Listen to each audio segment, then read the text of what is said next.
offices have been established by the Constitution to limit the power of the executive. These include the offices of the Leader of Opposition, Auditor General, and Director of Public Prosecutions, as well as the institution of the 3 services commissions with responsibility relating to the appointment and disciplinary control of public servants. On the agenda for this sitting, the opening of the State of the Nation debate by Senator Abka Fitz Henley. It should be noted that elements of the day's agenda can be changed or moved. Before we go, here are a few things you should bear in mind if you plan to attend a session at Gordon House. No visitor shall create any act of disorder within the precincts of the House. No visitor shall be admitted to the House without first obtaining an admission card. Visitors who remain within the precincts of the House during a suspension of the session are asked to keep silent. No photography, videography, or sketching of the proceedings is allowed, unless so authorized by the presiding officer. And there should be no smoking inside the Parliamentary building. Here are some more interesting facts about the procedures of the Houses of Parliament.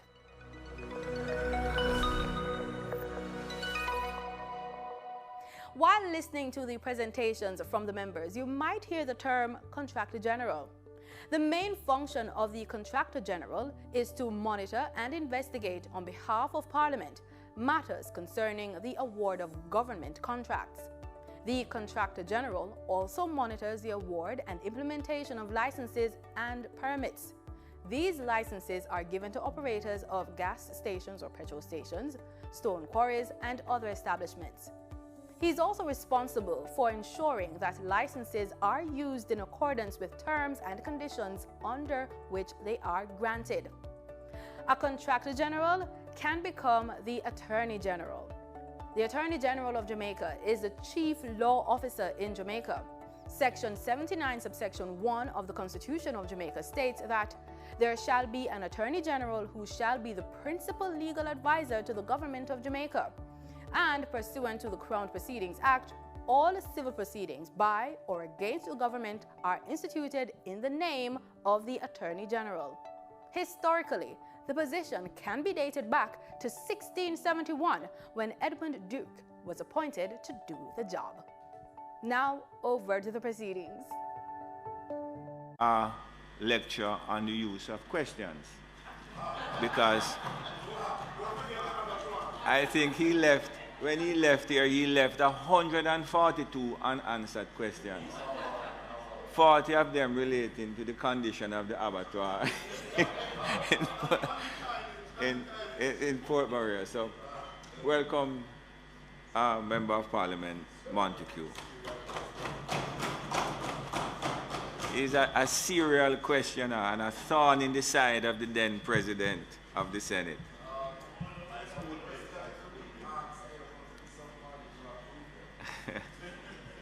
On a somber note, early this morning, Senator Delroy Williams lost his mother.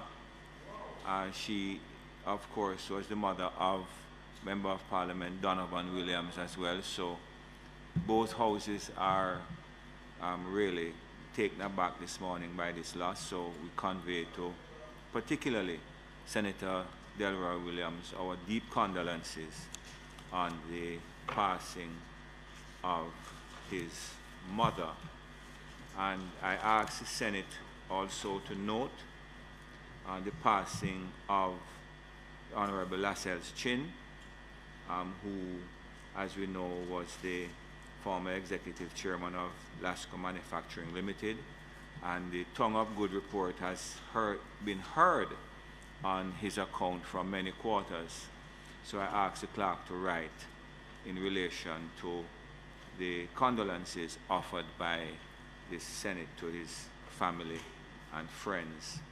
And I ask that the Senate also approve us writing to the Chief of Staff indicating our condolences to the passing in the last 2 weeks of 2 young officers of the Jamaica Defense Force, Captain Blake Roper, who lost his life in a car accident a couple of weeks ago, and also recently the killing of Major Bonnie Paul Williams.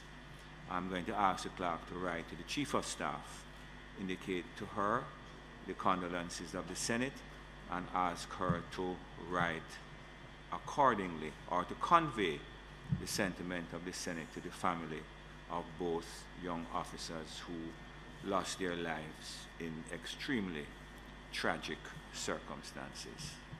Thank you. Statements by ministers.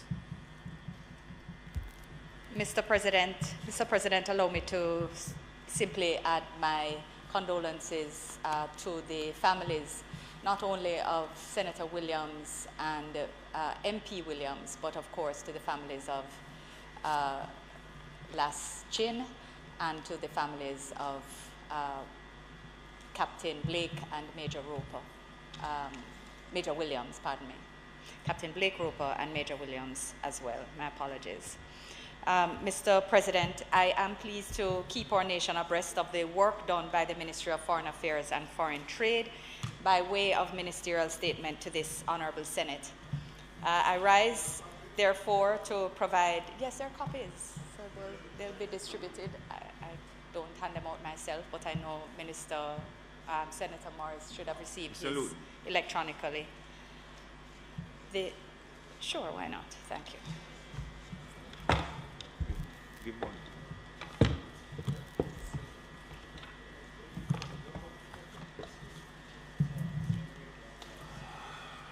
I rise to provide an update and to report very summarily on 4 major undertakings which my team and I at the ministry have had the honor, or rather, yes, we've had the honor of hosting here in Kingston. The first is the 26th regular meeting of the Caribbean Community Council for Foreign and Community Relations, COFCOR. The 26th meeting welcomed Her Excellency Dr. Carla Barnett, CARICOM Secretary General, on her first official visit to Jamaica, and brought together almost full representation of member states at the foreign minister level. All member states were present, but all but 2 at the foreign minister level, which is highly commendable. And we certainly met together in great camaraderie to pursue closer foreign policy coordination. Importantly, the meeting marked the beginning of Jamaica's 1-year chairmanship of the Council, and it was the first in-person regular meeting since 2019, and it will run along with the celebration of CARICOM's 50th anniversary. Also of interest to Jamaica and featuring high among the outcomes of this engagement were deliberations relating to CARICOM's engagements with high-level representatives of Japan, Slovenia, and Spain, as well as the endorsement of Jamaica's and other candidatures by the COFCOR. We also addressed processes underway at the United Nations towards implementation of Agenda 2030, including in relation to health, climate change, financing for development, and the Multidimensional Vulnerability Index, among several other matters. On the margins of this meeting, I was also pleased to sign, together with the Honourable Kerry Simmons, Minister of Foreign Affairs and Foreign Trade of Barbados, a memorandum of understanding for deepening bilateral cooperation between both of our countries. Mr. President, in respect of the 11th UK Caribbean Forum, it was convened in person for the first time in over 7 years. And in my capacity as COFCOR Chair, I was honoured to co-chair the forum with the Right Honourable James Cleverly, Secretary of State for Foreign, Commonwealth and Development Affairs of the UK. Jamaica was also pleased to welcome the Vice Minister for Economic Affairs and International Cooperation of the Dominican Republic and the Vice Minister for Foreign Affairs of the Republic of Cuba to participate in these discussions. Important exchanges were held on matters related to trade and investment, financing for development, strategies to address climate change and adaptation, as well as reparatory justice. During Jamaica's intervention on behalf of the Caribbean in relation to trade and investment in particular, I had the opportunity to emphasize the importance of operationalizing the UK-Caribbean EPA, the Economic Partnership Agreement, to stimulate trade and investment, as well as the need to focus its application to services as we seek to diversify our economies.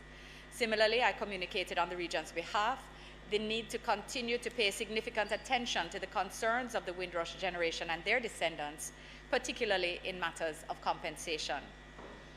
In respect of the inaugural Jamaica-UK Strategic Dialogue, Mr. President, I was also pleased to welcome the Foreign Secretary to the Ministry's headquarters at the Hugh Lawson Shearer Building for this inaugural meeting and the very first visit of a UK Foreign Secretary to Jamaica in over 2 decades. Members would appreciate that Jamaica and the UK share strong historical, people-to-people, cultural and commercial links. Importantly, the UK is home to one of Jamaica's largest diaspora populations and is one of our largest trading partners.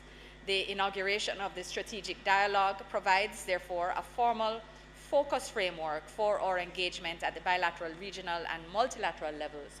And as point of interest, I will note that Minister of State in the Ministry of Foreign Affairs and Foreign Trade will leave shortly for a series of events, including celebration of the of Diaspora Day, which is being marked today, and the UK Diaspora Conference, or Regional Diaspora Conference, which will be held early next week, as well as to mark several Windrush 75 events which are taking place in London.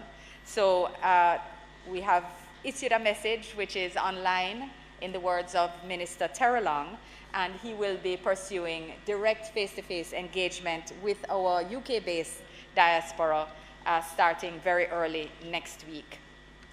Mr. President, in terms of outcomes and opportunities, as a result of the involved and focused week of engagements, I'm pleased to report several positive outcomes and promising opportunities for both Jamaica and the Caribbean. In the following 5 cross-cutting areas, they are of particular interest to the Parliament and I would say to the nation as well, namely national security, climate change and adaptation, STEAM education, Windrush issues, and the protracted crisis in Haiti. In respect of national security, following the strategic dialogue, Foreign Secretary Cleverly and I co-signed a joint communique and an aid memoir on the Violence Prevention Partnership. Through this partnership, the United Kingdom will be providing £15 million, just over 2.9 billion Jamaican dollars, for a 6-year project to support the government of Jamaica in addressing root causes of crime at community and school-based levels. So you would have heard Minister of National Security speaking about programs for our inter-school safety and security and violence prevention programs, as well as the 18 to 25 youth engagement programs and going beyond. There is a need for deeper fundamental support of these programs for their monitoring, evaluation, and ultimate success. And this £15 million grant contribution will be of significant assistance in this regard. Lack of investment has, of course, allowed crime and violence to remain one of the biggest threats to Jamaica's development and the welfare of our people over decades. This government has, however, made unparalleled investments in national security with encouraging results, including overall decreases in all major crimes to date. Foreign Secretary Cleverly expressed his government's willingness to partner on this £15 million program, focused on evidence-based policymaking, including the public health approach to violence, as discussed at the recent CARICOM symposium held in Trinidad. And one of the things that I wish to note is, while this donation is specific to Jamaica, one of the discussions which we held was the importance of ensuring that the programs we implement here are scoped in such a way and are scalable in such a way that they can be rolled out in other CARICOM countries who are experiencing, to a great extent, some of the same challenges which we are here. And this particular program, in terms of the inter-school, the youth, unattached youth, and in fact the broader programs will be looked at, as well as the data management, which will be a critical part of this particular donation. In respect of climate adaptation, Mr. President, coming out of the inaugural strategic dialogue, there was also the announcement by the Foreign Secretary of £7 million, over 1.3 billion Jamaican dollars, to support climate adaptation and to mitigate against the pernicious effects of climate change in Jamaica. Climate change is, of course, one of the cross-cutting issues of the agenda of the COFCOR and the UK Caribbean Forum, as its effects have the potential to derail all our efforts to achieve the Global Sustainable Development Goals and our national development goals.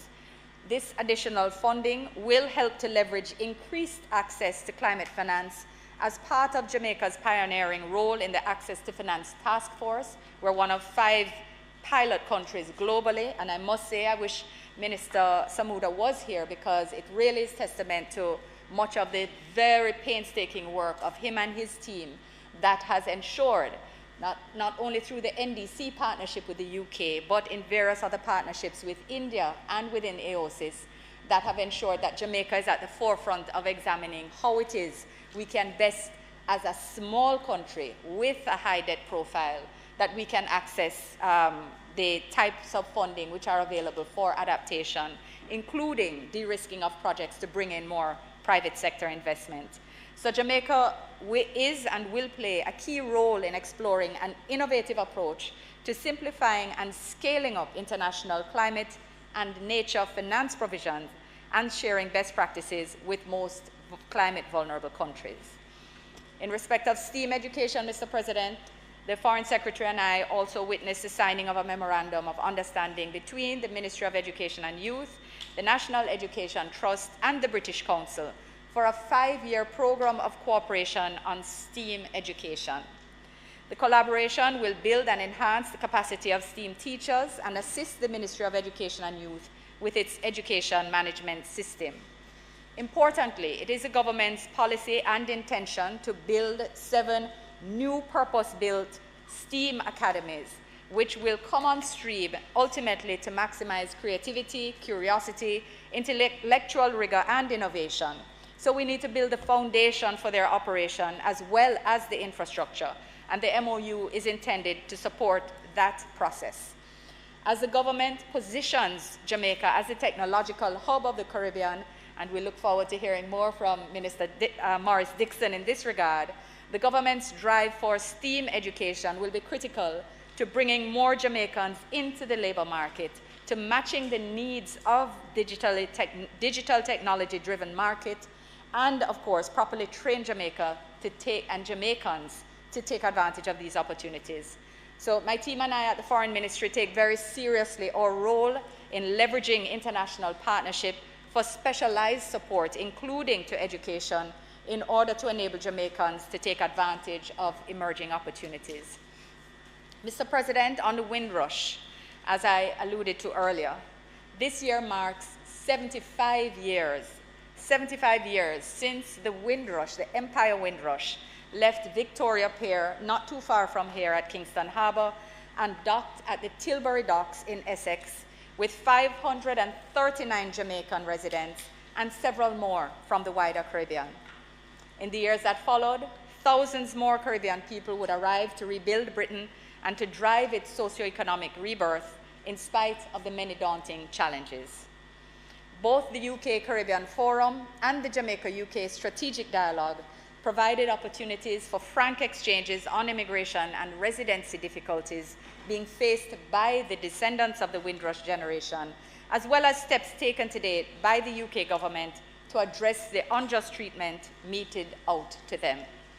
I was able to reiterate our concerns about the implementation of outstanding issues under the Windrush scheme and to encourage that these be addressed with the sensitivity they deserve, fully valuing the diaspora in the space that they now call home.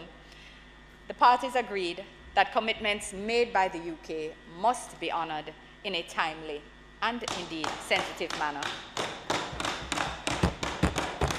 Finally, Mr. President, I would like to update the Senate and the nation on Jamaica's efforts to support our Haitian brothers and sisters in their search to bring an end to the protracted political, humanitarian, and security crises being experienced in that country.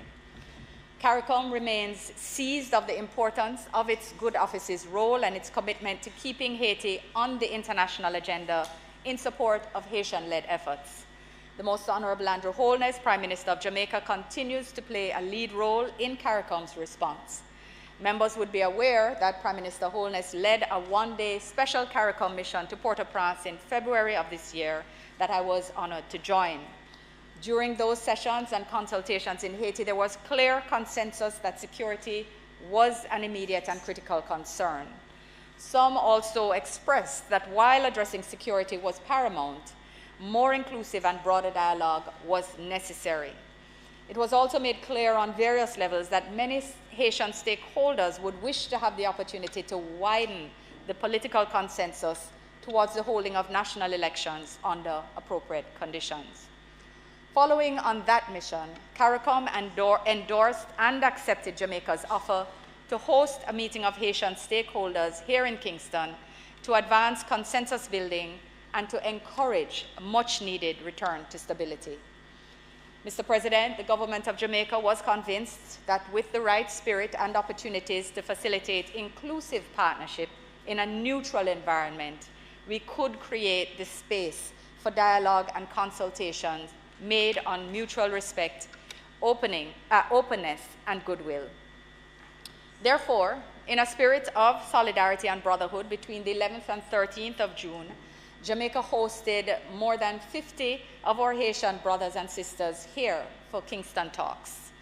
We were pleased to have been able to provide a secure and enabling environment for the serious discussions in which the Prime Minister of Haiti, His Excellency Ariel Henry, and a broad cross-section of Haitian society, including groups representing political, human rights, civil society, religious, youth, and gender interests engaged. This they did under the guidance and facilitation of the Eminent Persons Group, comprised of 3 former Caribbean Prime Ministers, namely Mr. Bruce Golding of Jamaica, the Right Honorable Perry Christie of the Commonwealth of the Bahamas, and Dr. the Honorable Kenny Anthony of St. Lucia. Critical moral support to the talks and regional leadership were provided by the Honorable Philip Davis, Prime Minister of the Commonwealth of the Bahamas and Chair of the Conference of Heads of Government of CARICOM, and the Most Honorable Andrew Holness, Prime Minister of Jamaica. Important institutional assistance was provided by the CARICOM Secretariat. Mr. President, the outcome, as we know, acknowledge, and since made public, of course, yesterday by a statement by the Eminent Persons Group, the outcome confirms that while no final agreement was achieved, and we had felt that we were close at a point, the stakeholders were able to address the core issues of the interim governance measures needed to restore confidence in the transition and to ensure that the government could deliver on its commitments. These commitments include the critical issue of security and stability, the organization of credible general elections to choose a legitimate and representative government, constitutional reform, and the pursuance of fundamental reforms required to preclude a repeat of the current crisis. Haitian Prime Minister Ariel Henry committed to greater inclusiveness in governance through the establishment of a government of national unity, beginning with working with the partners of the December 21 Accord to increase the numbers of the High Transition Council in order to include representatives of a wider group of stakeholders. This was quite a movement in positions previously held. The representatives committed to continuing the dialogue as the CARICOM Good Offices processes progresses. These were all, in fact, quite significant, and so we trust that they can be preserved and built on. As a mark of its dedication to the cause, the Eminent Persons Group has committed to go to Haiti to continue these consultations within the next several weeks, and indeed, I did hear it reported Prime Minister Henry, as at yesterday, reaffirmed the welcome and the invitation for the Eminent Persons Group to continue its meetings in Haiti at the next opportunity. Participants, Mr. President, thanked CARICOM for initiating this meeting and expressed gratitude to the Prime Minister and people of Jamaica for their warm hospitality.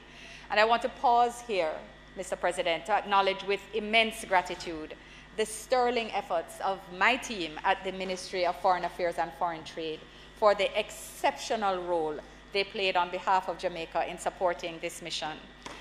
Together, yes, they actually deserve applause. They were incredible from top to bottom. They showed the best of Jamaica, the best of our young people, the best of our diplomacy, the best of our professional foreign service. And it was appreciated. It was shared with me personally by participants. I witnessed it every day. We were there late into the night, preparing and throughout the meetings, ensuring that everything that could be done to facilitate consensus to facilitate a sense of belonging. And it was, it went as far as it was possible for that to go, Mr. President. And I give thanks again for having such an excellent team who were so prepared to give up their best in our tradition of service to the region and in particular to our sister country, Haiti. So, Mr. President, we believe that the Kingston talks were a critical step in the right direction. Jamaica is committed to continuing the journey along with the rest of the region and indeed the international community towards satisfactory and sustainable Haitian-led solutions for the Haitian people.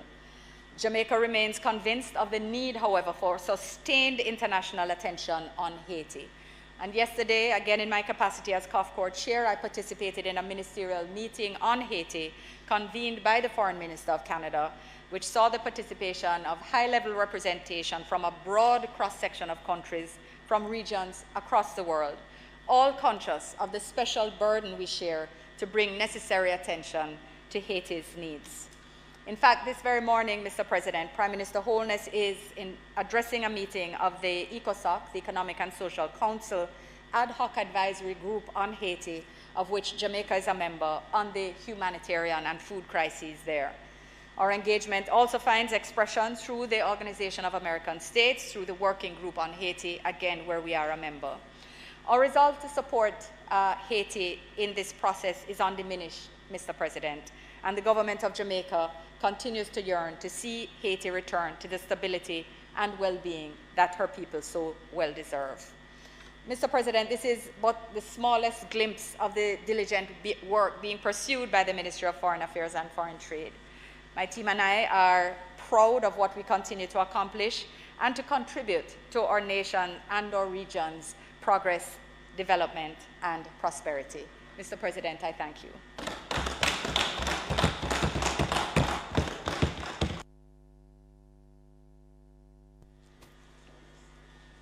Thank you very much, Minister. Senator Bunting.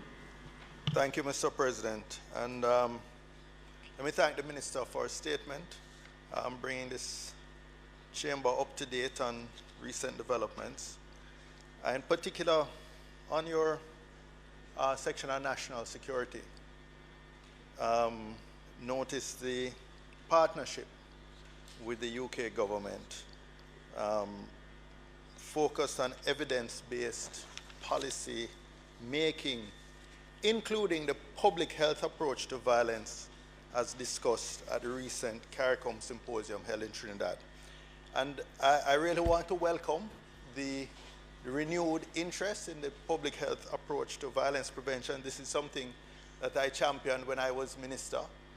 And since we have the presence of my successor, he can testify to the fact that in our handover discussions, one of the things I pleaded with him to continue was the Unite for Change program, because it focused on that epidemiological approach to violence prevention.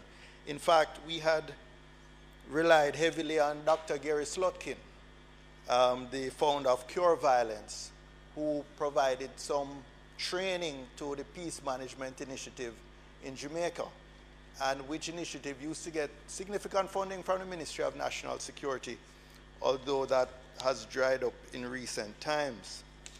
But I would commend to the government that in designing this program, that they utilize to the extent the expertise and the training already took place of the violence interrupters under the umbrella of the Peace Management Initiative.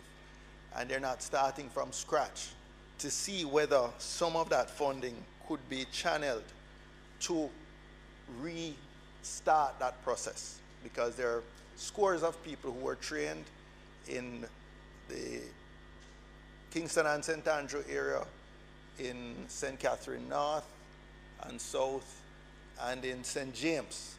And I think it would be easier to restart those, restart that initiative, or refund the Peace Management Initiative rather than start all over from scratch. The £15 million is welcomed. Over 6 years, that works out at about $400 million per year. And it is a start, but it is small.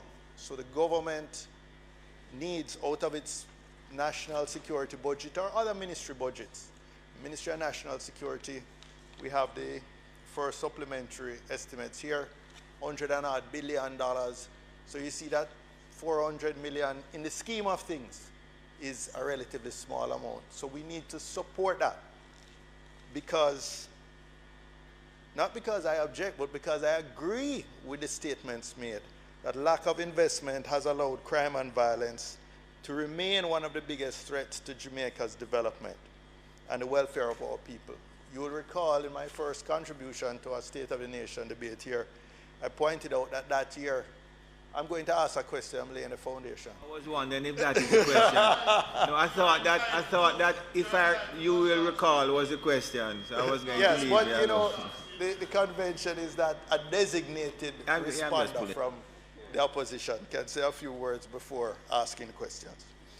So, but you will recall, Mr. President, that I pointed out in my first contribution to a State of the Nation debate here that a geographic area of about 1% of Jamaica in Kingston and southern St. Andrew generated about 33% of murders and 37% or thereabout of shootings in that particular year where I made a contribution.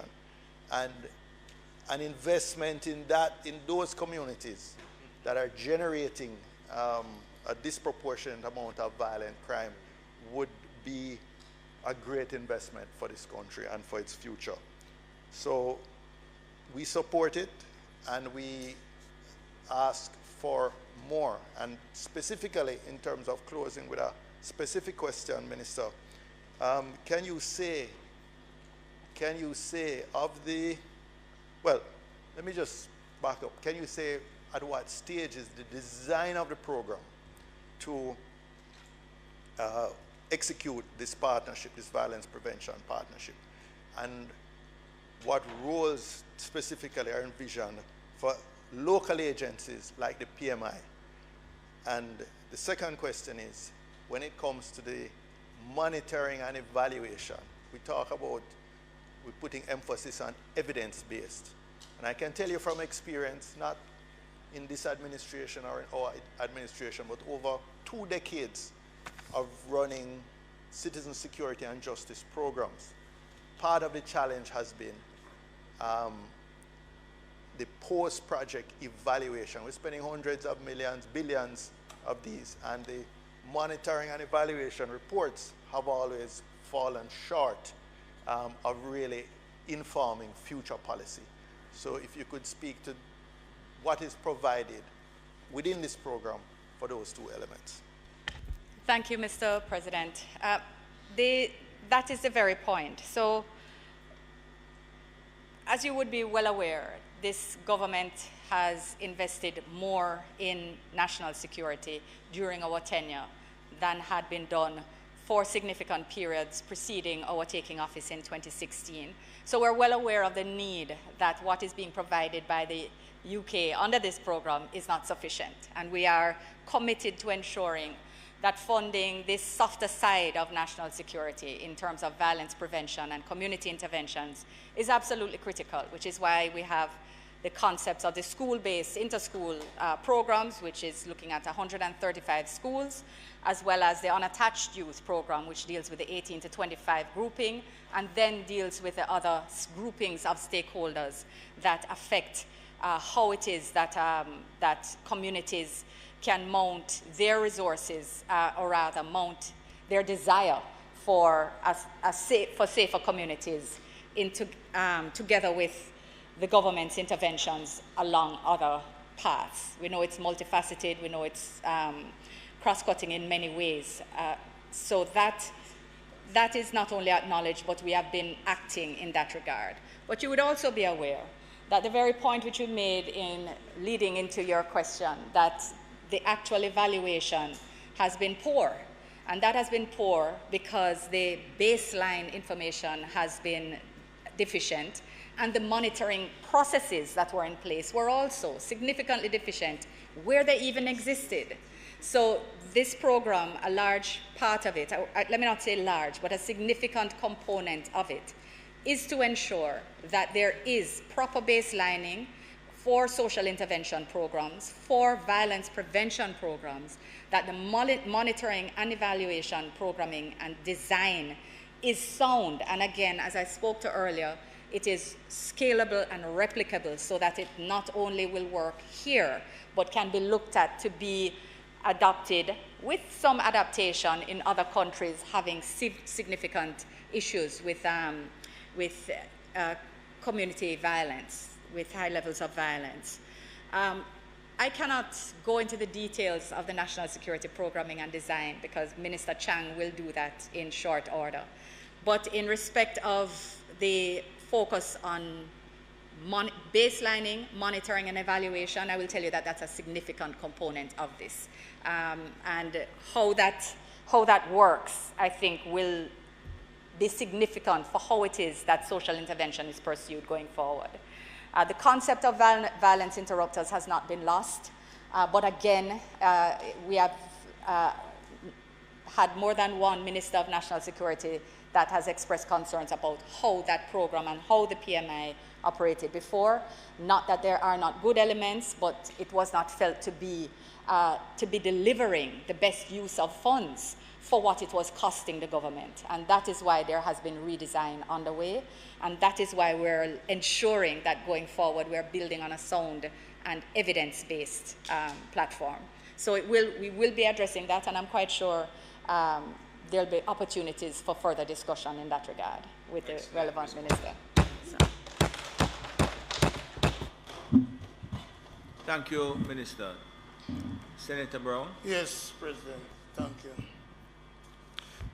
There's an 11-page statement, and there are reports recently of an attack on the consulate of Jamaica in Haiti. There's no mention of that in this 11-page statement. And as one of the minister is minded to update us as to whether that's fake news or the attack did take place and what is the current situation. And the second question is whether or not the response of the stakeholders are taking into account the 2008 charge to the region and to the world by David Rudder, Haiti. I'm sorry. One day we'll turn our heads and restore your glory. Is that the objective of these meetings, to fulfill David Rudder's call made in 2008? Thank you, Senator Brown. Minister? Mr. President, I must admit that it's the matter of the attack on on the compound at which our consulate is located could have been addressed, but I have addressed it publicly by way of video, by way of interviews with all of the major media houses, and it has been carried widely. So I didn't anticipate that it would have been an update of which the Senate would be unaware.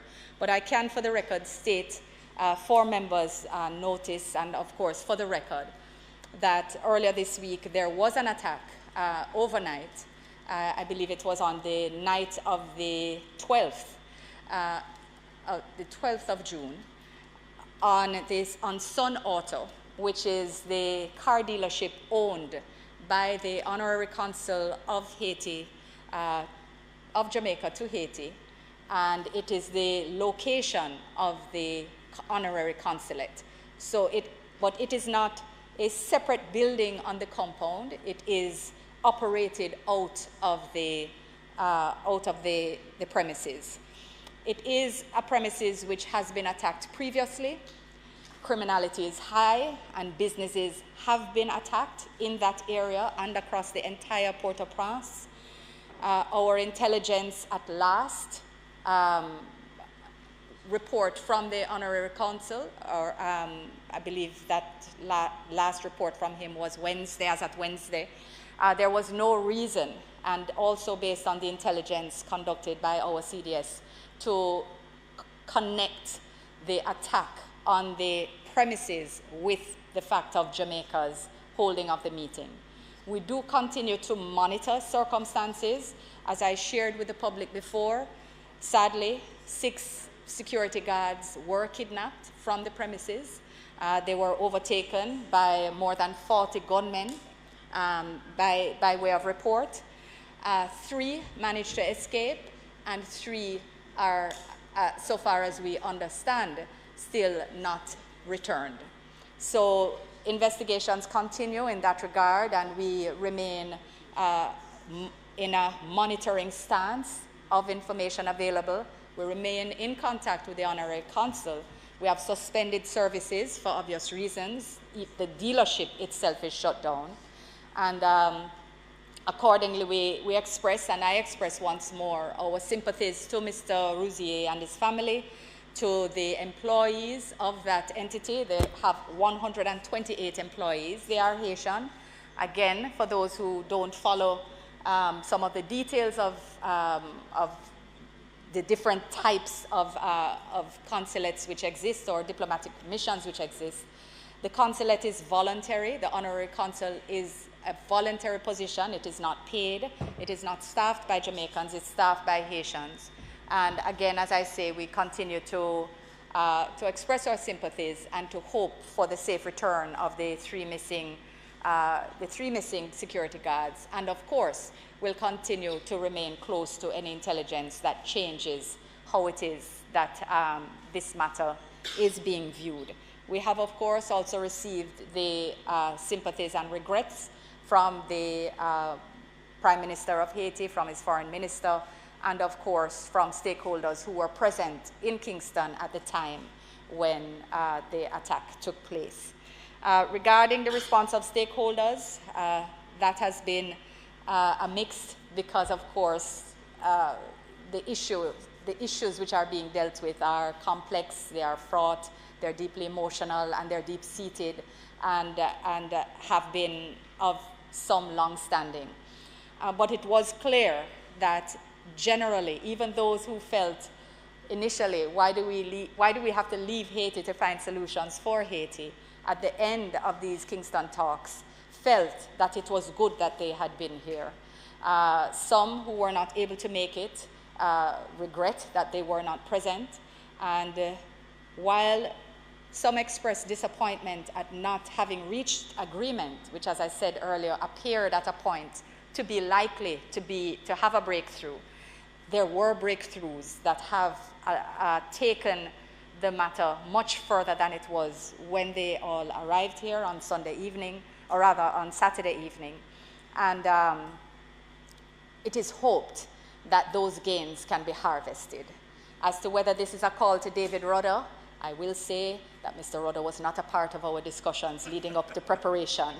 But in terms of the sentiment that Jamaica stands ready and CARICOM stands ready to partner with our Haitian brothers and sisters to indeed return that beautiful country, the first Black Republic, the first independent Black Republic in the world, with whom Jamaica feels connection from that Dutty Bookman come right up to now. How many Haitian prime ministers and presidents have found sanctuary here in Jamaica at different times.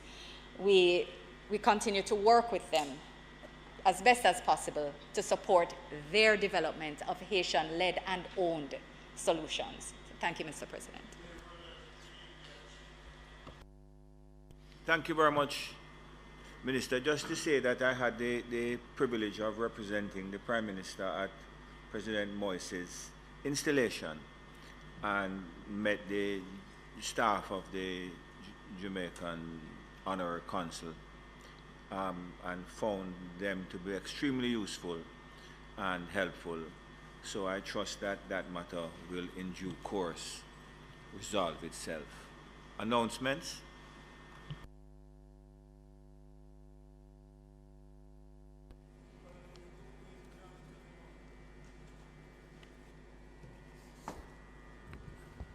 Laid on the table of the Senate today are the following.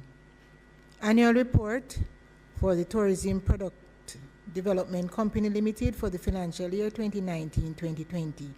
the Chief Justice's Annual Statistics Report for the Parish Courts of Jamaica for the year 2020, 2021, and 2022. First, supplementary estimates for the financial year 2023, 2024, and its amendment. The Integrity Commission's report of investigation concerning allegations of impropriety, irregularities, and conflicts of interest at the Factories Corporation of Jamaica Limited. The Integrity Commission's report of investigation concerning allegations of conflict of interest and breaches of Government of Jamaica staff orders and/or germane policies at the Bureau of Standards. Integrity Commission's addendum to the Special Report of Investigation into allegations concerning acts of impropriety, irregularity, and corruption in the issuance of firearm user licenses to persons of questionable character. Annual report of the Jamaica Special Economic Zone Authority for the financial year ended March 31, 2019.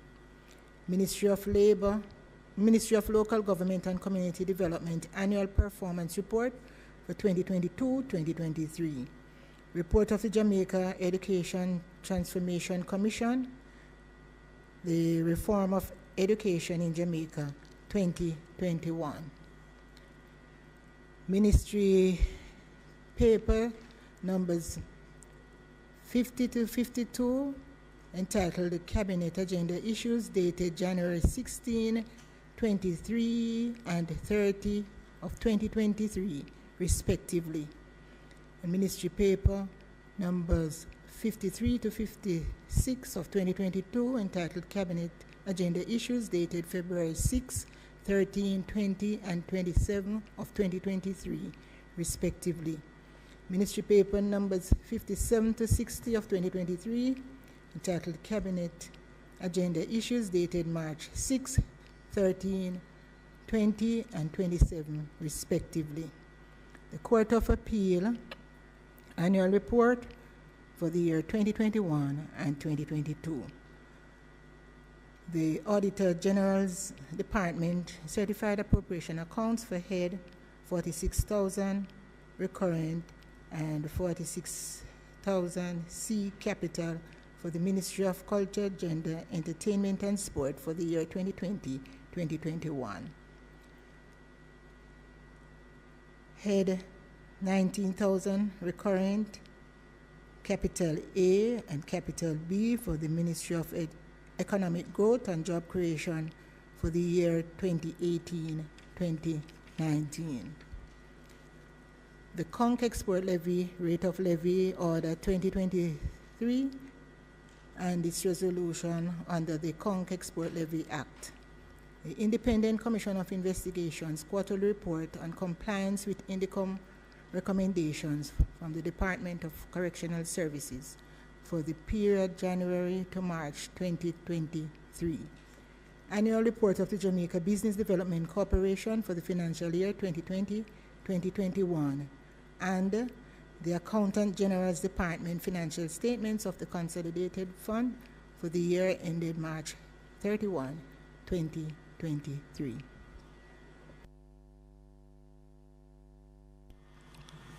Thank you, Madam Clerk. In the interest of transparency and in keeping with my policy of, to the best of my capacity and ability, keeping the people of the country informed, I wish to bring the following matter to the attention of the Senate. In my capacity as President of the Senate, I received a report of investigations from the Integrity Commission under cover of a letter dated May 31, 2023, jointly addressed to the Speaker of the House of Representatives for tabling in the Senate. The report entitled concerning allegations of conflict of interest, corruption, and irregularities in relation to the acquisition of shares in First Rock Capital Holding Limited by the Airports Authority of Jamaica, AAJ, and Norman Manley International Airports Limited, NMI. Your voice, I'm not hearing you clearly, sir. You're not?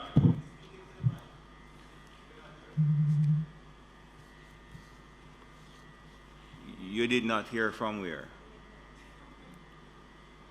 From the 2020. Let me start again. I apologize because I had moved to the left to read the designation of the report. In my capacity as President of the Senate, I received a report of investigation from the Integrity Commission on the cover of a letter dated May 31, 2023, jointly addressed to the Speaker of the House of Representatives for tabling in the Senate. The report of investigation is designated concerning allegations of conflict of interest, corruption, and irregularities in relation to the acquisition of shares in First Rock Capital Holding Limited by the Airports Authority of Jamaica, AAJ, and the Norman Manley International Airports Limited, NMIAL, dated May 2023. Subsequent to the receipt of this document, the Clerk of the House received correspondence dated June 8, 2023 from the Integrity Commission requesting the return of the aforementioned report, which had been received by the Parliament and processed through the registry of the Parliament. In response, the Clerk, through correspondence dated June 8, 2023, indicated to the Integrity Commission that copies of the report had been passed to the respective presiding officers for review and tabling and could not be returned at that time. Afterwards, the Integrity Commission sent further correspondence dated the 9th of June 2023, stating that the chairman of the commission wished to recall the report and to confirm a matter before it was tabled.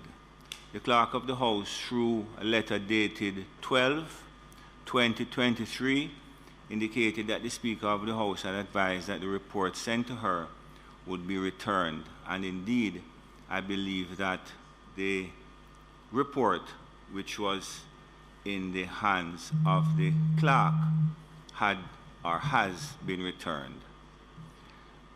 I wish to just indicate to the members of the Senate that I await further and better particulars as to the way forward. Thank you very much. Bills brought from the Honorable House of Representatives. Mr. President, just one clarification. You also returned your copy of the said report? No. So in the circumstances, where does that leave? It has neither been tabled nor has it been returned. I think it's in a, let me just say it's in an undesirable state. Yes, but if you listen to the last phrase that I used, your colleague sitting to your left would be able to explain it to you. I await further and better particulars. It is a phrase that is oft used in the civil law to indicate that I am in the process of making a decision as to how to proceed. Bills brought from the Honorable House of Representatives.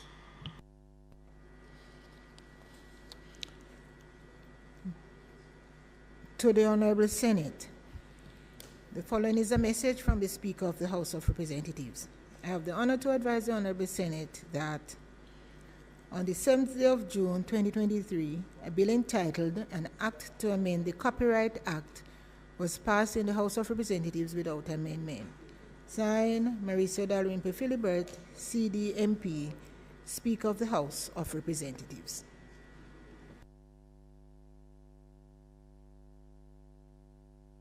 Thank you, Madam Clerk.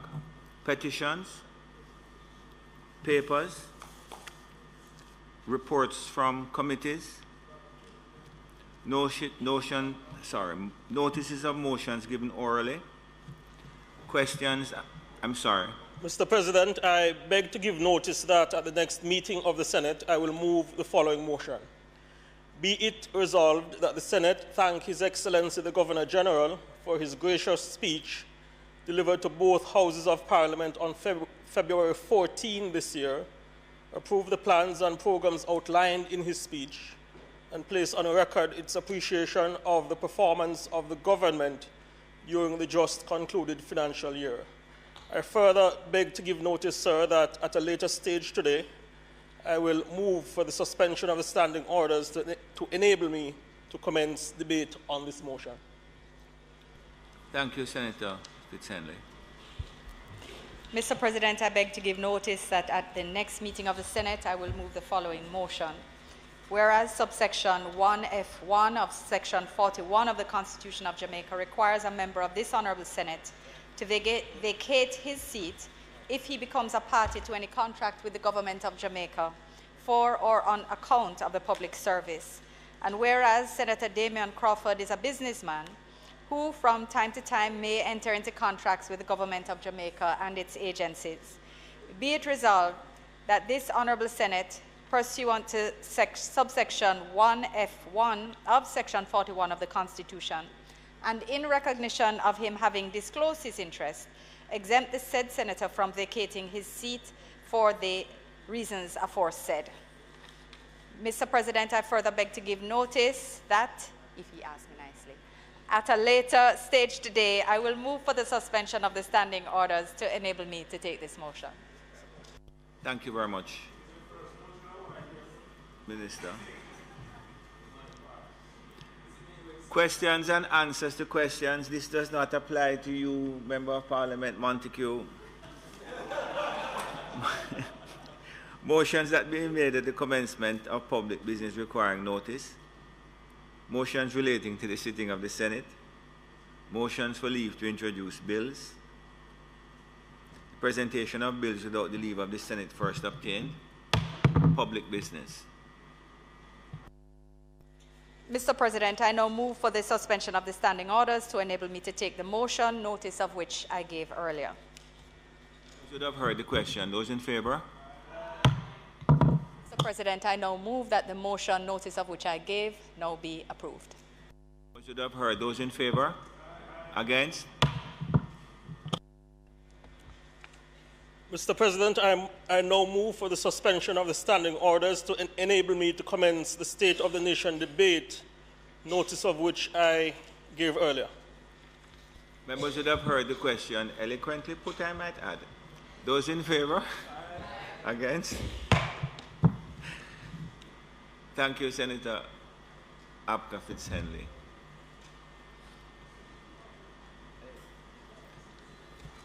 Normally, when a new bowler goes up to the crease, he would get an ovation from...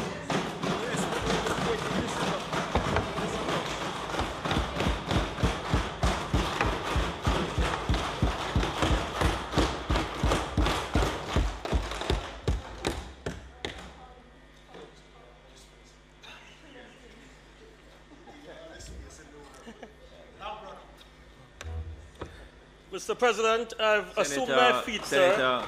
Senator Abka Fitz Henley, you are recognized by Thank you, sir. the President. I have, well, permission to speak from my seat on the one assigned to me, sir. Very well. I've assumed my feet to open the State of the Nation debate at a time that is most important to the future of our country. This, sir, is my maiden contribution to the Jamaican Parliament concerning substantive issues of the day. I wish to reiterate my appreciation to our Prime Minister for displaying confidence in me, as evidenced by my being here in Gordon House. As my former colleagues in the media, sir, they have said that at 34, I'm the youngest currently serving on this side. So, Senator Sinclair, I think that's a kind thing to say. So,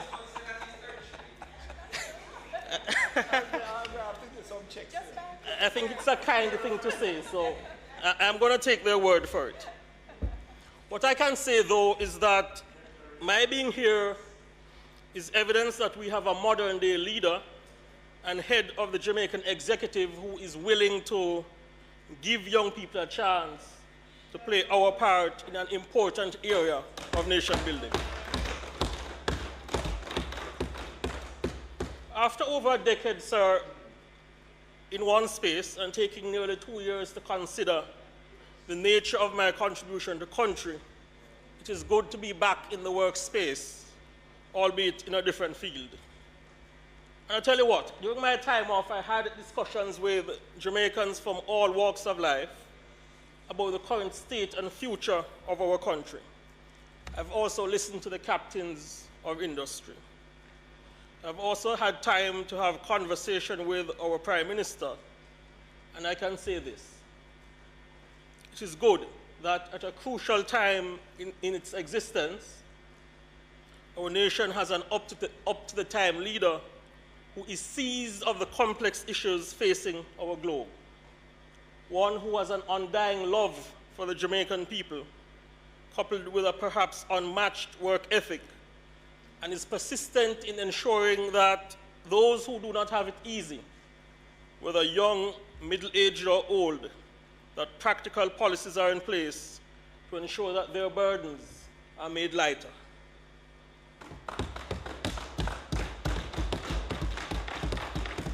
As I contemplate the state of the nation and assess the political space, I know that there are those who have aspired to positions of leadership, sir.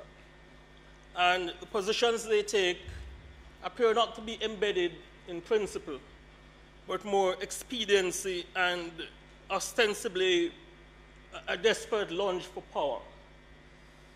But I tell you what, I can assure our country, my generation in particular, that when D-Day comes around again, there can be no doubt that our Prime Minister, the Most Honorable Andrew Holness, is best equipped to continue leading our country in these important times.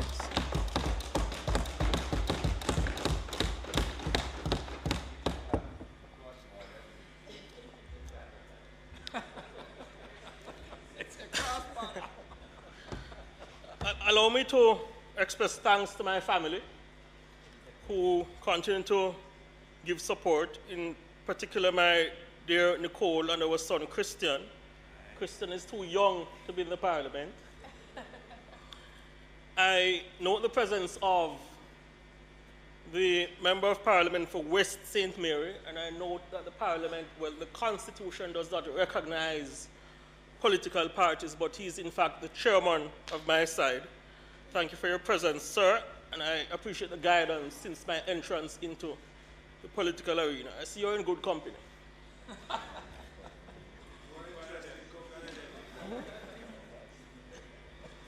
I also note the presence of former MP Sharon Hay Webster. Mr. President, I tell you this, a lot of people in my generation do not know that when the era-defining battles were being fought, when one side wanted to lead this country along a path of socialism and communism, that you, sir, along with the Most Honorable Edward Seaga, at great political and personal cost, were very much at the vanguard of the fight to ensure that where there was an intent to take away a man or woman's right to accumulate resources as they see fit and share among themselves and their families, that such moves were firmly, fiercely, and successfully resisted. These battles fought over time have implications for freedoms we enjoy today, and therefore I do not engage in perfunctory speech or hollow encomiums when I invite the Hansard to note that we recognize your vital contribution over the years and how you persisted, even when it was not considered politically popular to be associated with this side.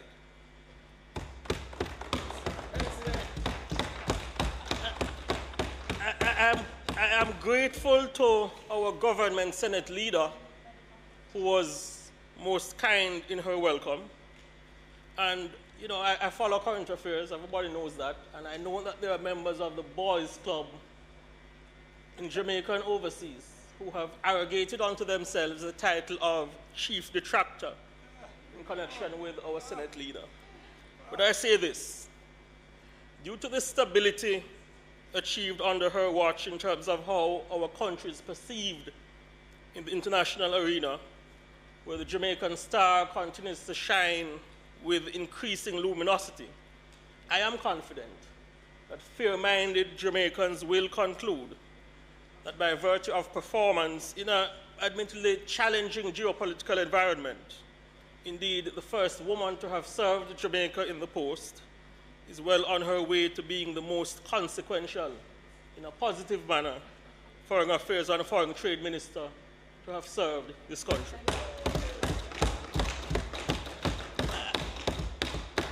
I'd like to thank my colleagues who have been generous in their welcome, and in particular as well, I want to thank the parliamentary staff, our clerk, Valerie Curtis, and our head of corporate communications, Tashana Soil, who make working in this parliament a very pleasant experience for us all.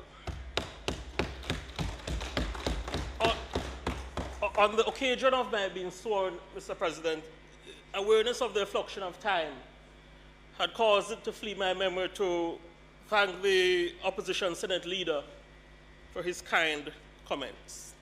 And I say to members of that side, though I am certain that the debates will be rigorous and perhaps heated at times, I'm confident in our ability as parliamentarians to ensure that at most times, civility is allowed to reign and the interests of our country is given utmost priority.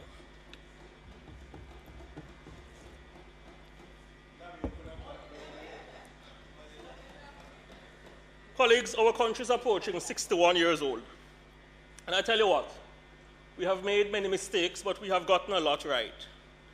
In assessing the state of the nation, I will comment on a few key areas, including the economy, national security, labor, and justice. I'll also comment on a few narratives, then offer a synopsis on how we have done as a nation and where this administration is taking the country as we govern with compassion and a conscience and are taking concrete steps to further advance Jamaica towards the attainable goal of prosperity for all. On the matter of the economy, I'm optimistic, colleagues, about the future of Jamaica's economy. The latest figures suggest that in the near future, we will see additional and notable expansion. In the January to March quarter of this year, the economy grew by 2.7% when compared to a similar phase last year, an indication that we are heading in the right direction.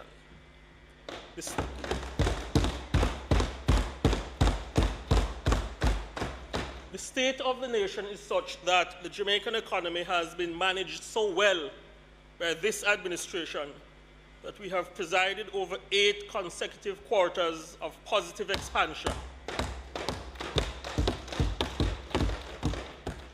And unlike what often transpired when the former PNP administration was in office, we have not levied any new taxes on the backs of the Jamaican people for 8 consecutive years.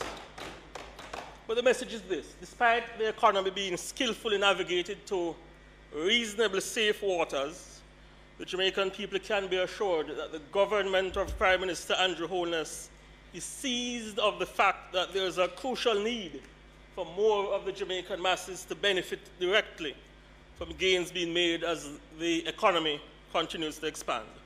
And we're making moves in this regard. Of course, our finance minister, our prime minister will supply additional particulars in the future.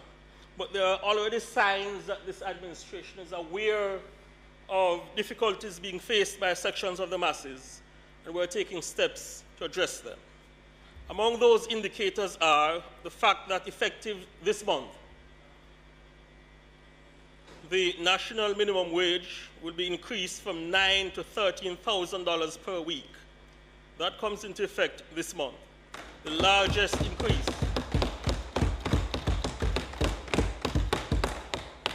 The largest increase sanctioned by this administration. That's the largest in 2 decades.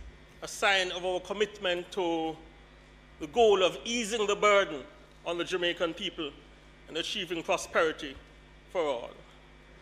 And colleagues, I don't for a moment dismiss the issue of inflation. But, you know, when the minimum wage increase was announced, a woman in the supermarket essentially said to me, it could be more because prices have gone up over 20 years, but at least she'll be able to put more in the trolley for her family, her children included. And that's what this administration is about, recognizing that we operate in a tight fiscal space where there are limitations, but we are taking important steps in the right direction towards putting more money in the pockets of our people, in particular, society's most vulnerable.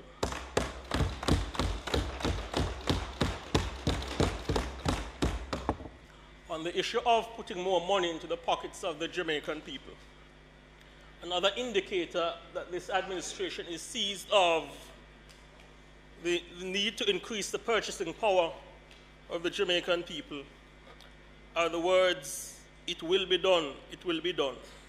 Words uttered on March 7 this year by Prime Minister Holness in the Parliament, as our Finance Minister commented on the issue of a potential further adjustment downwards in the amount of income tax which low to middle income Jamaicans are asked to pay.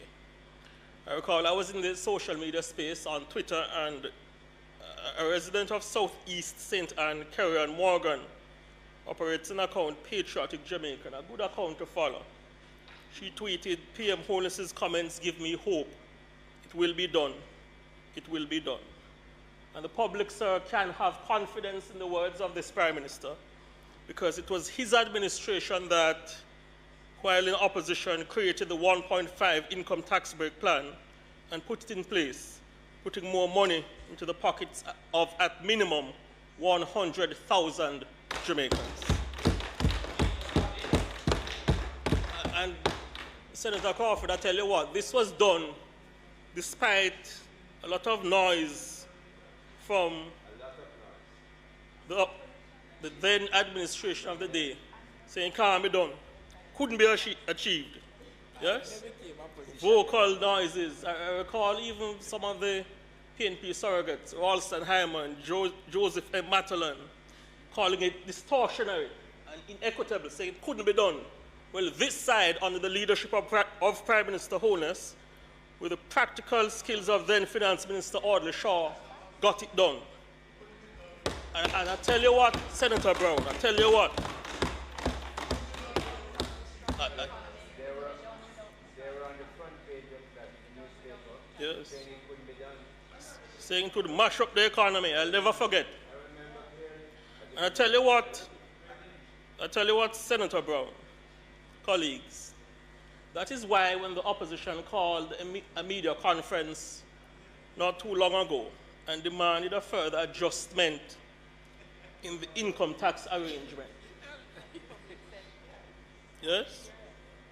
They called a media conference and called for it. That current posture and type of politicking can only be best described as a barefaced, hypocritical, and brazen attempt to ostensibly hijack a core policy initiative of this administration. It could as well be interpreted as an attempt to deceive the Jamaican people that the policy is in fact their own. But the state of the nation is such that the memories of the Jamaican people, Senator Brown, their memories are not short. And I trust they will recall which side implemented practical policies and acted in their best interest.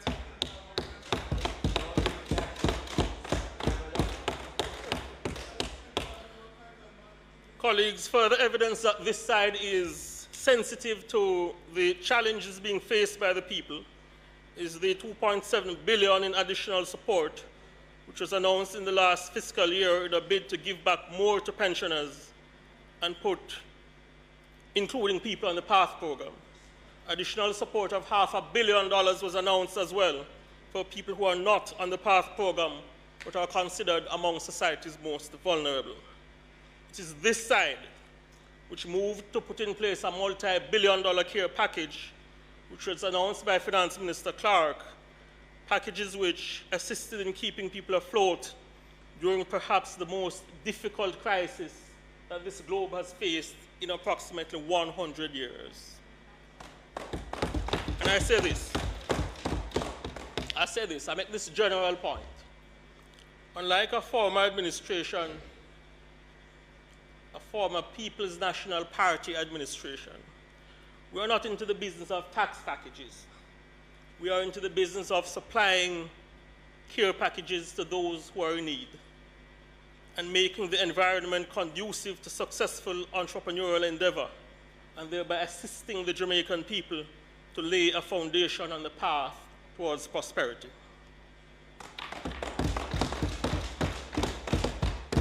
Colleagues, the drought is upon us, and the 50,000 tanks which are to be handed out over 2 years beginning in July of this year is another sign of this side moving to respond to challenges facing the people. Minister Samiuda and the Prime Minister have worked hard in that regard, even as they put in place policies to ensure that the country on a whole has a more sustainable water supply system. Colleagues, the 137 houses handed out to families in need under the Prime Minister's new social housing program is another example of this administration governing with compassion and a conscience and taking concrete steps towards setting this country on a path towards prosperity.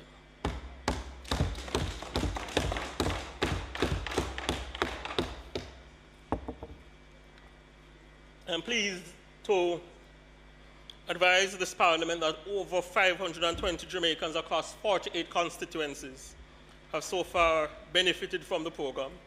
The program does not discriminate based on who is the MP for the area or the political persuasion of anybody. And this is a very important program geared towards delivering shelter to those in need.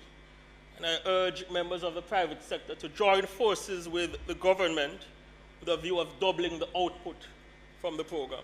I believe a public-private sector initiative in this regard would augur well for the future of our country. Mr. President, it was the late great Dr. Martin Luther King Jr.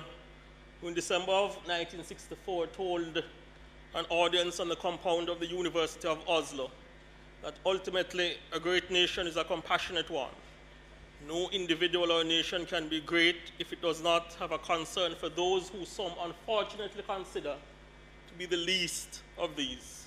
What I have outlined are just a few of a number of strong indicators that this side believes in governance with compassion and a conscience, and is sensitive to the vital importance of helping our people, including society's most vulnerable, to secure a better outcome for themselves. In contemplating the state of the nation, we cannot ignore the current debate concerning the public sector compensation transformation initiative. The aim of this venture, as articulated by the Finance Minister, is to bring about a fairer, more transparent, and simpler compensation system. I will be the first to concede that not unlike any effort to transform a system that has been around for many years, it has not been a perfect process. However, I think some soberness can be brought to the debate and some facts put forward. This is the only administration, the only one in the history of Jamaica that has spent over $100 billion of the national budget in order to ensure that the vast majority of public sector workers see the most significant increases that they have seen in a long time.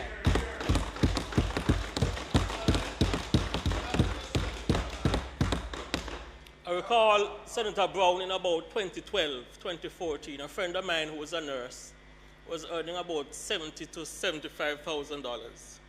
She took students' loan in order to achieve her degree. She lived in Mona and she had to be battling between whether to pay the rent or to buy groceries or whether to, save bus fares in order to pay her utilities and that sort of thing. Eventually she migrated to seek a better opportunity. I say that to say it is not insignificant that this administration has doubled the salaries of many nurses, indeed making them among the Caribbean's best paid.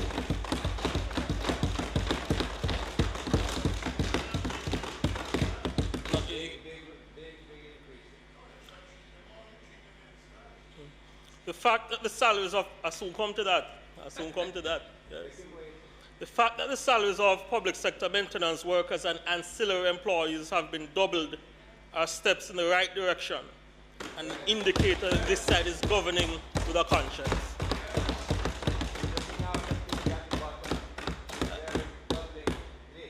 I see the member of... I see where the member of Parliament for South East St. Anne has indicated that the combined salaries of political representatives amount to less than 0.29% of the total budget for salaries. And it's of note that despite the noise made in the public domain, Senator Brown, not one opposition MP, not one councillor has declined the increase, which came after 37 years without an adjustment. Therefore, I tell you what, Mr. President, when an opposition MP tweeted a few years ago, PNP standing for fairness in salaries matter, JLP taking the lion's share, he's not speaking the truth. That's false, not true, patently false. Indeed, Senator Brown, the state of the nation is such that we have an opposition leader who costs the increase but takes some of it. Yes? Costs the increase but take 20%. And we have a Prime Minister, we have a PM who has said,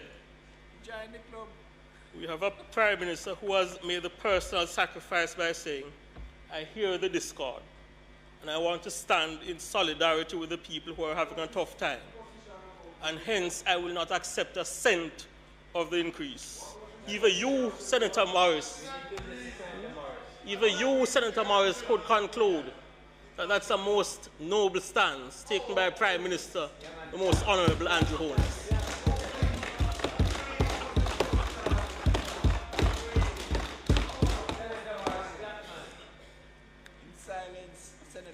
In contemplating the state of the Jamaican economy, we have to ponder upon where we are coming from. And what is true and what my generation is aware of, painfully so, colleagues, is that the reckless policies of the 1990s of the Percival Patterson administration set this country back many decades. And what's fun is that several who seek to take credit now for the turnaround in the economy were eminent members of the cabinet then when those policies were pursued. Policies were pursued in the 1990s which damaged the Jamaican economy almost beyond repair. Yes, and this after significant expansion under the Siaga administration of the 1980s. In assessing the state of the nation, it's important to accept that similar policies which characterized the 1990s should never be allowed to happen again.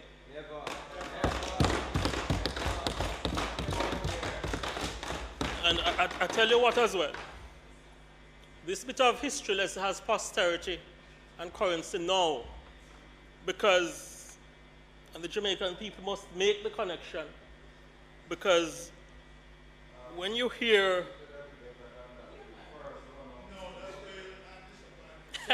Senator Morris. Yes, Senator Brown. the Jamaican people must take note and make the connection and not be fooled by beneficiaries of those policies of the time. Yes, those policies that hurt the Jamaican coffers and heaped pain on the backs of the Jamaican people. they now appear on political platforms now and say, do more for the people. Yes? We must make the connection, because had we done right by the people then, our ability to spend on behalf of the people would be that much more now. And I recall in the phase I alluded to in the 1990s, and someone said to me, Senator Braham, that I'd have spent almost a decade as a newsman. I'd have said absolutely not, because I hated listening to news and current affairs. It was dominated by people suffering, some bemoaning that their family members, big and small businessmen and women, were driven to depression, their savings wiped out. Some committed suicide because of the high interest rate policies of the then PNP administration, and other policies that ripped out the heart of small and medium-sized businesses. Some large entities went under as well. Hundreds and thousands of Jamaicans suffered, and to this day, there has been no accountability. None. But while poor people suffered, and some took their lives due to the socio-economic strain caused by the PNP policies at the time, our country should recall that there are those who increased their resources astronomically, and some of them who were associated with an entity who the then anti-corruption agency, the Office of the Contractor General, says benefited from a highly irregular and improper deal with no evidence of transparency. They got richer, yes, as poor people suffered. And colleagues, there is some irony in the fact that some of these people, they now offer themselves for leadership today. And they boast. I'm sure you have heard it, Mr. President. I don't come to scrape. Man, a junglist. You know, that's how they boast. Yes? A hollow boast. Senator Brown, don't disturb the speaker. Yeah, understand that Senator Brown I have no doubt that Senator Abka Fitz Henley can manage any intervention from Senator Brown. Notwithstanding Senator Brown's new royal blue suit. I understand the senators need to express themselves, Mr. President. You know, the truth hurts. You know, colleagues, there is some irony in the fact that some of these people who benefited from policies of the time, while the Jamaican people suffered, they boast that man don't come for scrape, or a junglist, a hollow boast that is tantamount to mocking the Jamaican people. But my word to the Jamaican people, near and far, is do not be fooled by political chameleons whose best proclivity is pretending to be what they are not. Don't be fooled.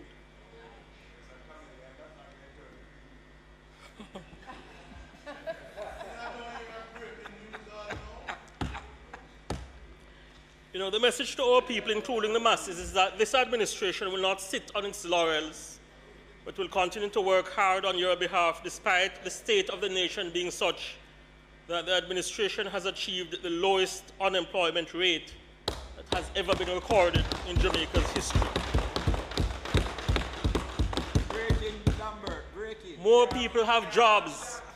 More people have jobs under the administration of Prime Minister Andrew Holness than at any time in Jamaica's history.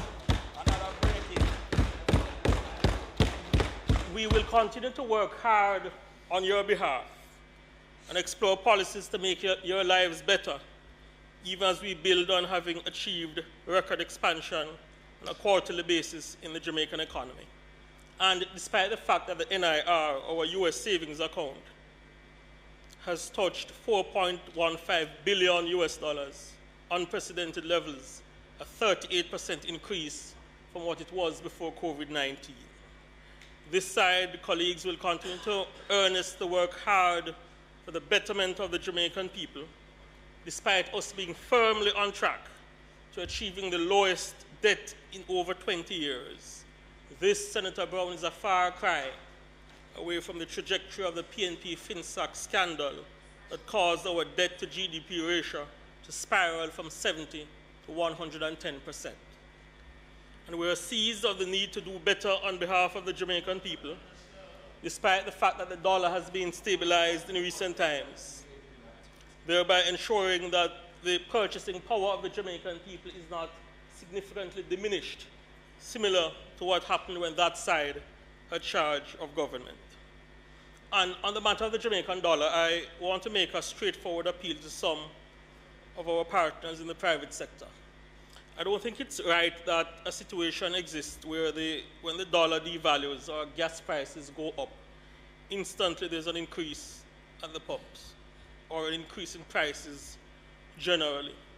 But we have a situation where we have had in recent times where gas prices have been stable, have gone down in many instances. The dollar has been stable, but we can't see a decline in prices. I say to some of our partners in the private sector, I beg you, even as this side is creating the environment for doing business that's conducive to doing business, pass on some of the favorable adjustments to the Jamaican people. I think that's only a fair and a right call.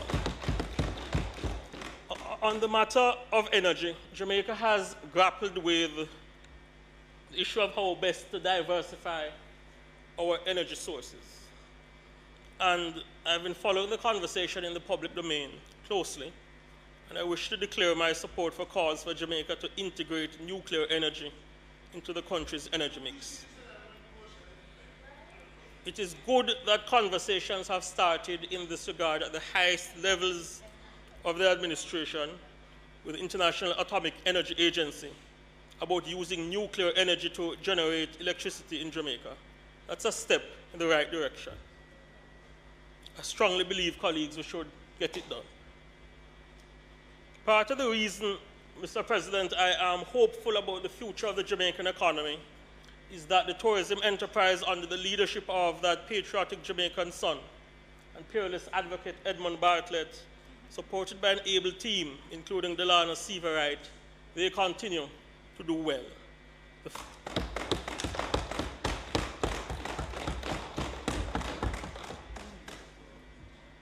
The fact is, tourism has rebounded from COVID-19 and is performing at record levels and is for the most part driving the expansion of the Jamaican economy.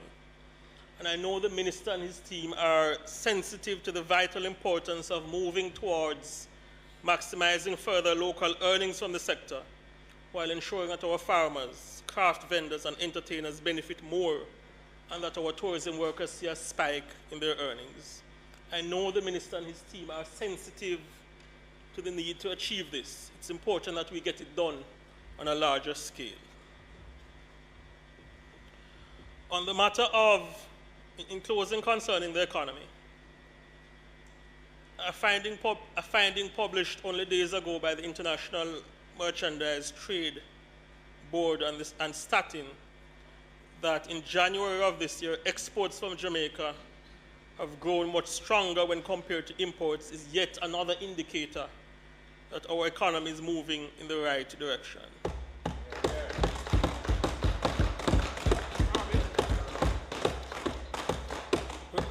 Regarding the economy, much has been achieved, but there's more to be done.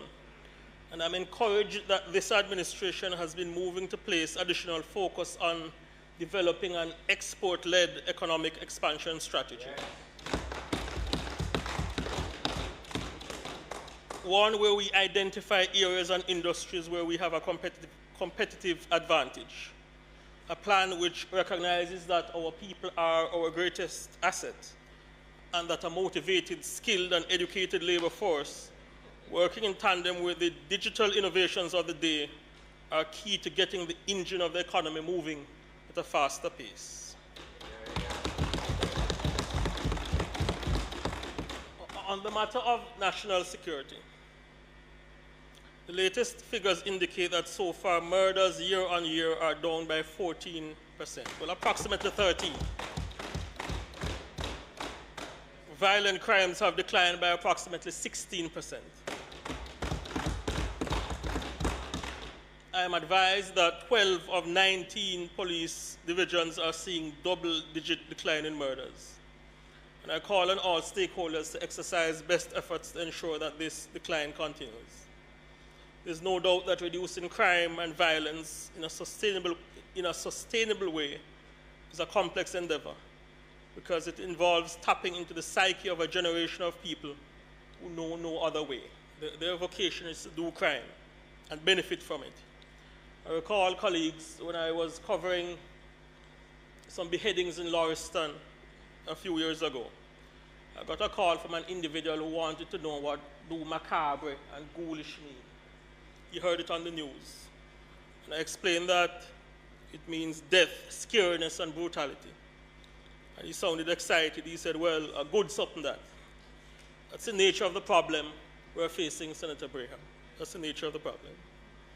Colleagues, there are young men in particular who are intent on creating havoc in this society.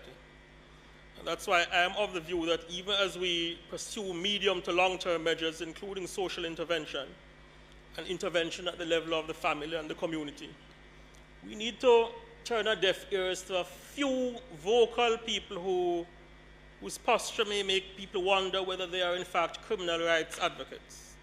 We must press ahead with short-term measures, including amendments to the Bail Act, increased use of mandatory minimum penalties, and pursuit of laws where known violence producers are designated as terrorists and pursued within the constraints of the law.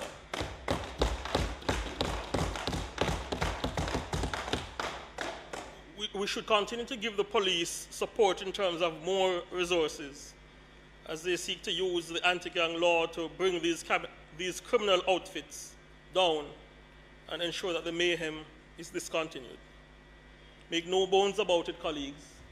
This administration recognizes that it is our prerogative to secure the people of Jamaica, and we're working hard in this regard.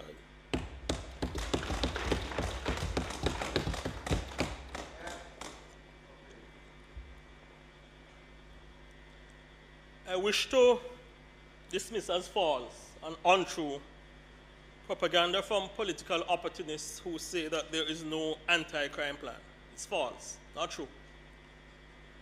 I reiterate to this Parliament that Plan Secure Jamaica, which is the country's first holistic plan and the most enduring security program, has been put in place and has long been tabled before this Parliament. And you know, Senator Bunting, even as we understand the need to seek the guidance of the Lord, one thing this administration will not do is put our hands up and surrender and bawl for divine intervention. We understand that faith without work is dead. And that's why we have made the most unprecedented investment in the national security, protecting the citizens of Jamaica.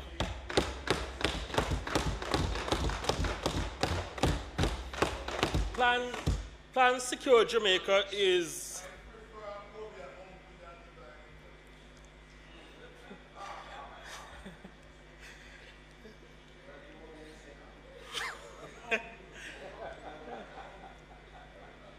it's a serious matter we're talking about, Senator Brown.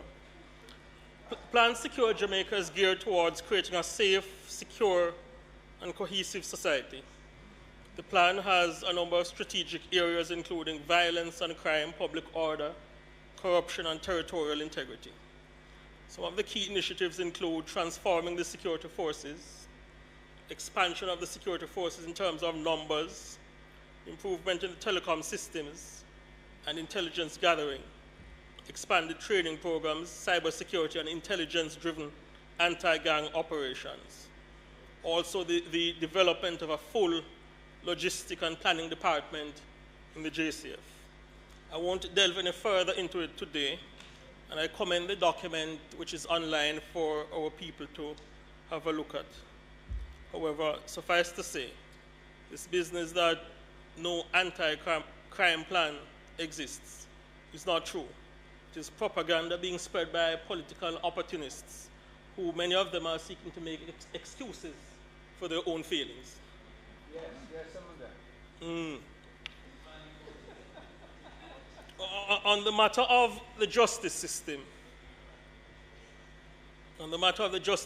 we have been seeing some positive gains in this regard. And I think sections of our judiciary are to be applauded for working to achieve better outcomes. However, I cannot help but be of the view that from time to time there are sentences which are handed down which are not acceptable. One such is the 20-year sentence handed down to Davian Bryan, who according to media publications could be eligible for parole after 16 years. Bryan raped and abused 2 girls, brutally violated women, terrorized the community, and traumatized much of the Jamaican society. I don't find that sentence acceptable. And even as he is vocal about matters concerning the legislature and the executive, as is his right to be, I'd be interested in hearing the views of Mr. Chief Justice, the Honorable Brian Sykes, on this matter. At minimum, to my mind, the sentencing of Davian Bryan vindicates this administration's preparedness to, where necessary, amend the law and impose mandatory minimum penalties. The state of our nation requires such decisive action by the executive and lawmaking branches of the Jamaican state. It is we who the people expect to protect them and who they propose to hold accountable.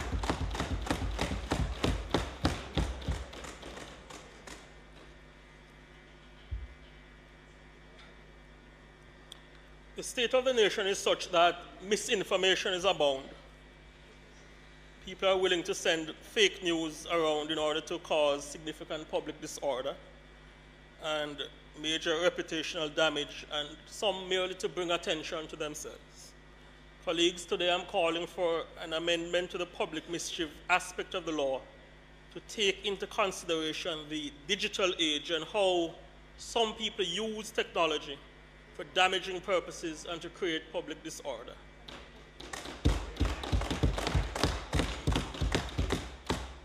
Sometimes I talk to the police and they say that this individual went online and created significant public mischief.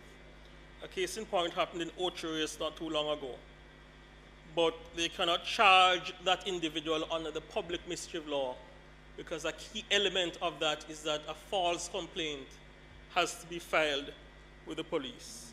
I'm of the view, Senator Sinclair, that the public mischief law has to be urgently amended to make it fit for purpose, even as we are over 2 decades into the 21st century. Other countries have done it. It's time that we get it done.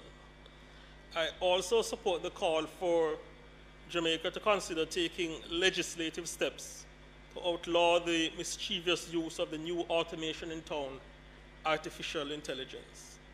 We need to amend our law to treat with the misuse of any similar technology. And even as we contemplate the state of the nation, I think these steps need to be taken, and taken quickly, to secure public order and the good functioning of society, even in the digital space. I note my colleague in the lower house, Dr. Tufton, called for this amendment. I support the call, and I see where some people even criticized Dr. Tufton on social media. But there was no criticism when the Director General of the WHO and you made a similar call, and news emerged that the European Union is urgently taking legislative steps in this regard.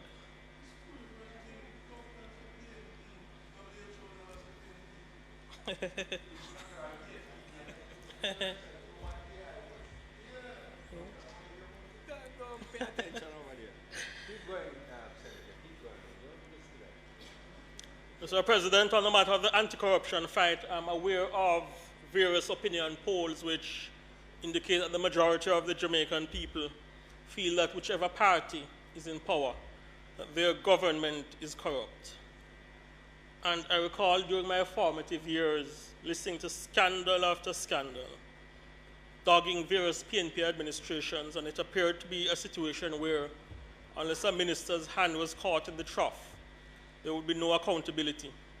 Few people stepped down or were dismissed. Few ministers. But I invite the Jamaican people to consider that this administration is different in this regard. because we have a Prime Minister, different in this regard because we have a Prime Minister, Senator Bunting, yes, who has taken a different approach. A Prime Minister who believes in accountability and swift action where issues of transparency, lack of transparency, or corruption have arisen. There is no time that this Prime Minister has not acted, and that's an important distinction compared to what existed before. There's a well-known quote that says to oppose corruption in government is the highest obligation of patriotism. Prime Minister Holness has no doubt acquitted himself well in this regard.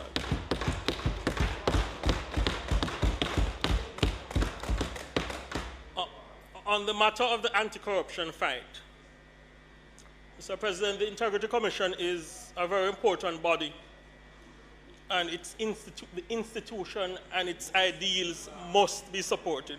I do not equivocate on that. A good functioning Integrity Commission is very important to our democratic process. And I don't propose to attack any institution. However, I agree with the Prime Minister that where there are genuine concerns, the space to air them is this Parliament, the place where the Commission answers to.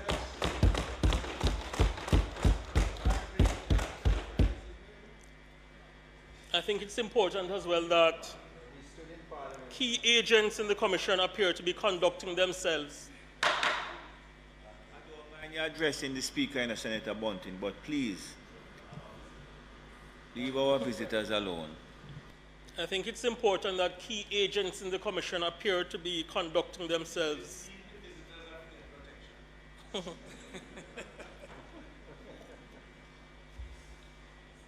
I think it's important, colleagues, that key agents in the Commission appear to be conducting themselves in a just, fair, and impartial manner. And I regret, it actually pains me to inform this Parliament that though I will not be drawn into attacking the institution that's the Integrity Commission, I'm concerned that actions of some of its key agents appear to be falling short of the virtues I just alluded to.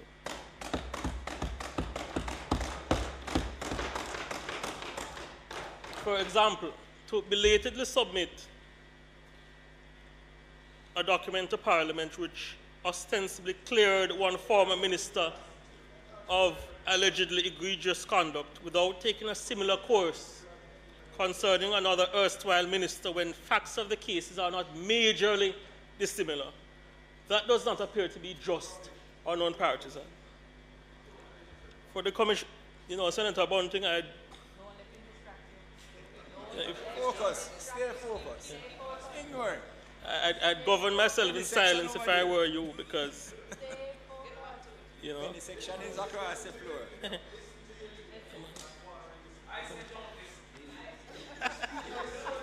The penny section is across the floor. If I were you, Senator, I'd govern myself in silence on this matter. I would. I would. For the Commission to submit a document to Parliament. President, on a point of order, I believe... 1 minute. Yeah. Senator Fitz Henley, yes. I believe the time allotted to opening speakers have expired, and may there be a resolution to extend it if that's the intent. Because I know you have been a stickler, especially when it comes to me, to be bound by time in this speech. And I do not wish an invitation. I do not wish an invitation to be much longer than I need to be. Senator Bro, what am I seeing? Yes, the Senator's time had run out at 12:42. But you know that I'm particularly lenient when it comes to particular speakers like Senator Bunting. So the question is that the speakers... Yes.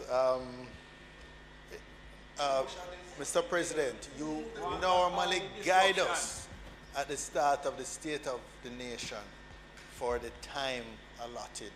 And I know you're quite a stickler to maintaining that. So could you remind us since you didn't give us that guidance today. Oh. Okay, what I will do, I will correspond with both yourself and the leader and just bring to your attention the rules concerning it. In the normal course of things, the opening and close, I usually give a particular lenient attitude, but I'll remind you. So if I have the motion, we can continue. All right, on the assumption that the member will continue in the best practices of this House, I'm going to move that his time be extended sufficient for him to complete it, but that he not abuse that generosity. Members should have heard the question. Those in favor? Senator Fitz Henley, continue, please.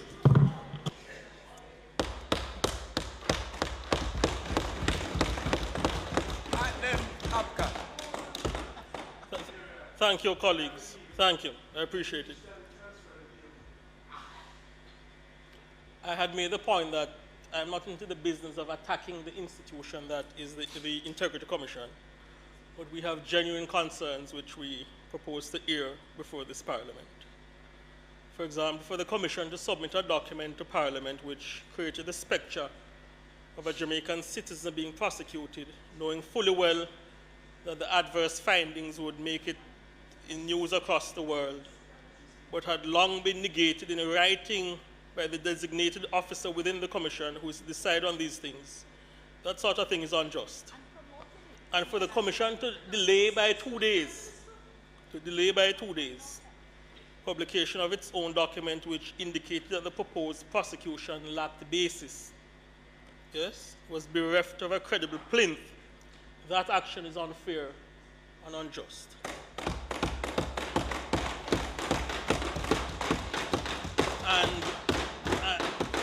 And for the executive director of the Commission, a man who loves to speak about the appearance of impartiality and natural justice, to republish an article which said the Jamaican citizen is under anti-corruption scrutiny, when the director would have fully well known that a document prepared many weeks ago by the Commission exonerated the citizen.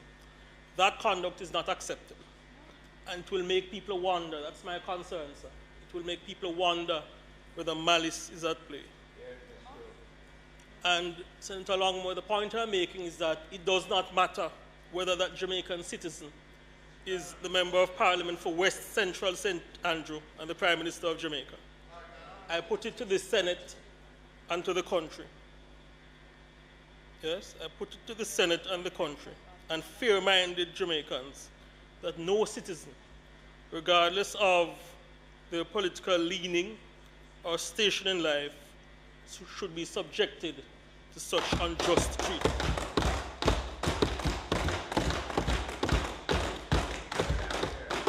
And you know what? And the concerns are not unique to this side. Though he appears to have gone back to saying what he believes is popular, the opposition leader, Mark Golding, did say not too long ago, and I quote, "The Integrity Commission does not always put all pertinent facts in their submissions, and that can cause unfairness and injustice when critical elements which help to inform their decisions are not included and seem to be deliberately omitted." Yes. Those are the things Mark Golding says that the Commission needs to shape up and fix. I believe those comments by the opposition leader merit consideration. And I tell you what, I served for over a decade in another space where I had to bring information to the Jamaican people. I have never had to apologize for misinformation, and I have never been sued, much less sued successfully. And that's because there's a process I abide by in verifying credible information. And I'm concerned about a matter concerning the Commission. I am told that there are people within the Commission who...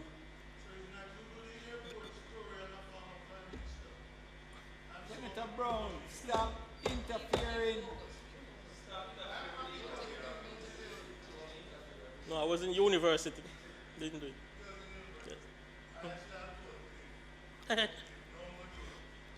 I was told that there are people within the Commission who the highest extent of their training is the civil law, but they are seeking to cajole others who have extensive expertise in the criminal law to take action against senior members of this side, despite no evidence suggesting any culpability. And I'm told that when the view is expressed by those who are aware of the criminal law, that the potential issues do not reach the standard of an admin breach, the heckling continues, as attempts are being made by some key agents to unjustly have actions taken against this side. And I'm told that people in the Commission have been brought to tears by snide comments made by others merely because they are President, seeking to just do on their a point job. of order. Senator Fitz. We have a position in the Senate not to cast improper motive on members. And I think that should be extended to the commissions of Parliament, because what I'm hearing, Senator Brown. what I'm hearing, President, Brown. is that Senator is Brown. an aspersion on Senator the commission, Brown. that the commission Senator is Brown. partisan. Senator Brown, Yes. that is not a point of order, you know. You will have 1 minute, please. Senator Sinclair. Senator Sinclair, please. I know you have aspirations, but please wait. Senator Brown, I understand. You're going to have a chance to rebut. Yeah, it's not a point of order. It may not be a point of order, but Well, President, no, but you rise my and say biggest point of concern order. You can't say, come is on. that the aspersion that the Senator Integrity Fitz-Henley. Commission is partisan Senator is Fitz-Henley. unworthy. It's unworthy to be said in this Senator parliament. Brown. Senator Fitz-Henley, continue, please. Yeah, but you have an opportunity to say that, you know. Okay, okay.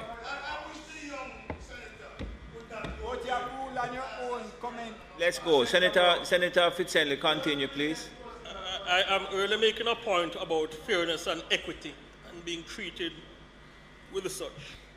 And you know, as a man who is not unfamiliar with the criminal courts, I think Senator Brown would appreciate the point I'm making.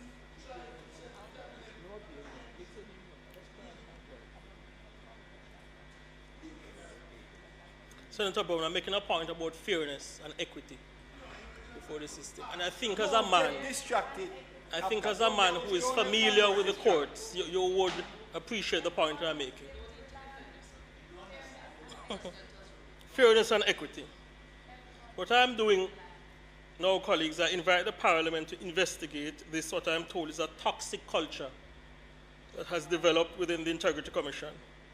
I make that call today, and I don't do so lightly. I do it based on information which I believe to be credible. And I will not resile from that call. Our country will recall exchanges in the public domain between an erstwhile officer of the Contractor General and the officer of the DPP, where proposals were made for criminal charges, but the ODPP either said more work is needed, the evidence supplied is not sufficient, or what has been identified amounts to an admin breach only. I gather that sort of byplay has resurfaced.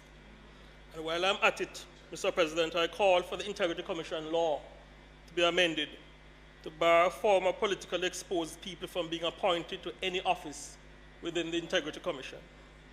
It is not right that a senior officer within the Commission was not too long ago a senior advisor to a prominent member of the opposition side. And I'm not casting aspersions on anybody. However, that sort of arrangement has a pungent odor emanating therefrom. It's not sustainable.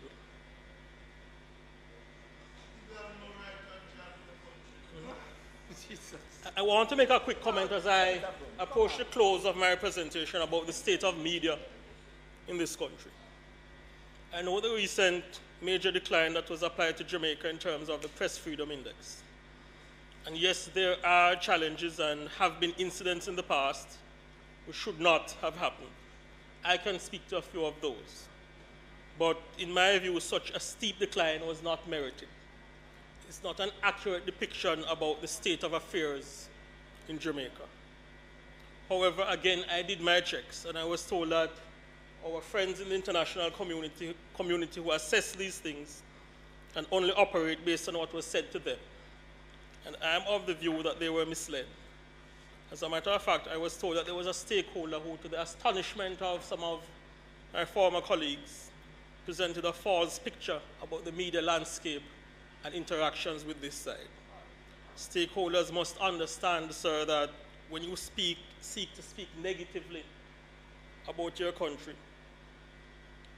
and the information is false, it might achieve temporary partisan talking points for one side, but that, sir, is a Pyrrhic victory, and it's a form of unpatriotic behavior. The truth is, we have many hard-working media workers, including newsmen and women, producers, cameramen, editors, who could do with an increase in their remuneration, but they are doing well in a largely safe environment which is free of political interference. That's the truth.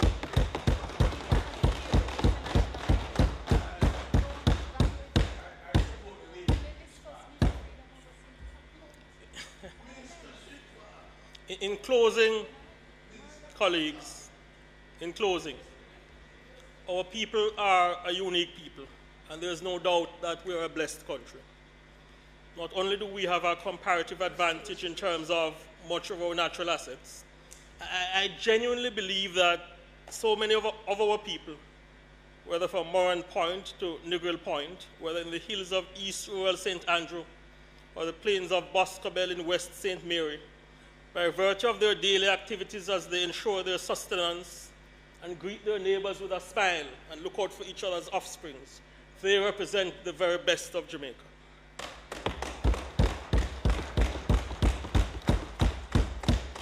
And anywhere we go in the world and connect with a Jamaican, it's usually a special moment. We can be sure that we are connecting with a kindred spirit. We are not just a country of sun, sand, and sea. We are the country where the likes of Marley, Tosh, Miss Lou, Fraser Price, Chris Gale, George Headley, Merlin Ottey, and Usain Bolt have used a combination of discipline and talent to excel on the world stage. We have produced some of the very best in sports, music, and the performing arts. We have a lot to be proud of as a country, and there is much more to come. I said, Mr. President, on the occasion of my appointment, that I am bullish about the future of Jamaica. A former Prime Minister of ours once said, and I paraphrase, "I'm certain that there's nothing flawed about Jamaica that cannot be adjusted and fixed by that which is right and beautiful about our country." True words, sir. Words upon which I cannot readily add to in a manner that increases their profundity. And even as this administration of Prime Minister Andrew Michael Holness works day and night to ensure prosperity for the Jamaican people, I have an abiding belief in the spirit and determination of our people and their ability to overcome and to shine. And I'm certain our people will recall the prescriptions of the good book and find motivation and solace, for it says, "Yet thy glory I call to mind, and therefore I have hope. Because of the Lord's great love we are not consumed. We shall prosper, for his compassion never fails."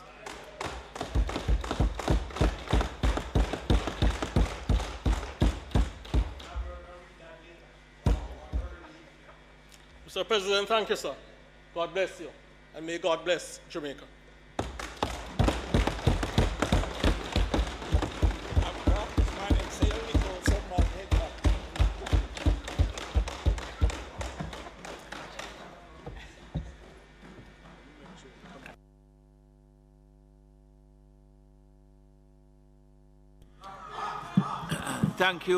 Thank you very much, Senator Fitz Henley. Leader. Mr. President, there should, after a delivery such as that, there should be no further business done. And accordingly, accordingly, Mr. President, there is no further business anticipated for this day. I want to congratulate our new member for his maiden delivery.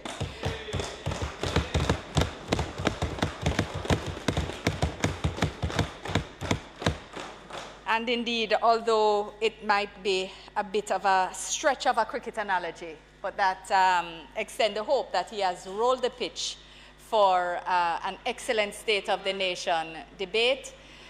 In that context, Mr. President, I ask that the debate on the State of the Nation be suspended and that the Senate similarly be adjourned for a date to be fixed. The first motion put is that the State of the Nation debate be suspended for a date to be fixed. Certainly look forward to its continuation. So those in favor? Aye. Against? The second is that the Senate be adjourned for a date to be fixed. But I believe that Senator Sapphire Longmore has an intervention at this time.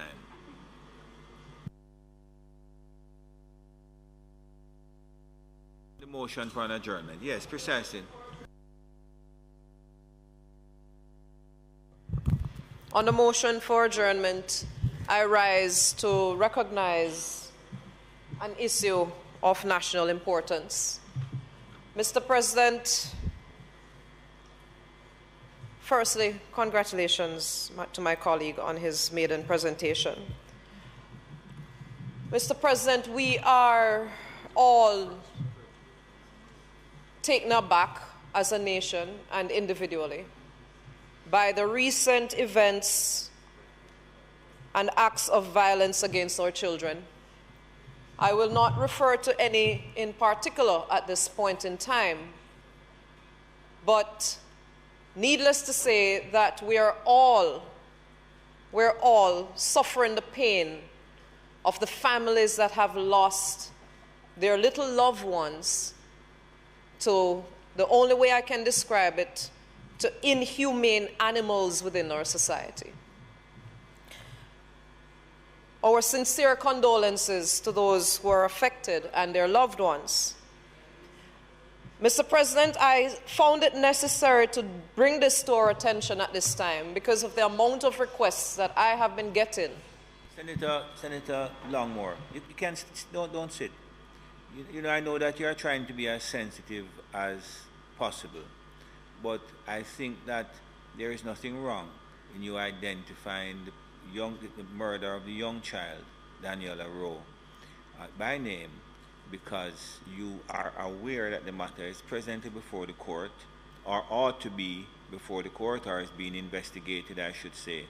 So, but at the same time, to mention her and to bring the attention of the Senate to her demise is not inappropriate at this time. Thank you for that guidance and intervention, Mr. President. Yes, it is little Daniel that spurred my intervention at this time. And to her mother, her father, her family members, her little classmates, the school that is in shock, I offer sincere condolences, and I think I speak on all of us, on behalf of all of us who are here, that to me, there is no level of justice that can compensate for what they must be experiencing. Mr. President, the act of this nature to have occurred on the compound, or she having been removed from the compound of a school, a place that is supposed to be of safety, of guided development, of protection, that has been invaded, hits to the core on a level that we never imagined possible. It is a parent's worst nightmare that has materialized. And so I urge us as a nation to put increased vigilance and attention to our schools and our compounds. Remain keen with the eye. Alert your children to the dangers that lurk in their innocent lives. The authorities are looking at this time. The Minister Favour Williams has indicated the provision of CCTVs, cameras for some of our schools. This cannot happen too early for me, because we must draw a line for our young people at this point to say, absolutely not will this be tolerated. Absolutely not do we want to see another circumstance such as this.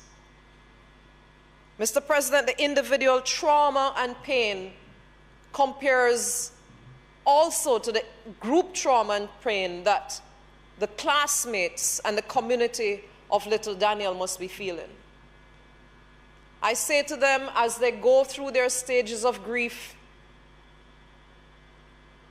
seek solace and try to find purpose through your pain.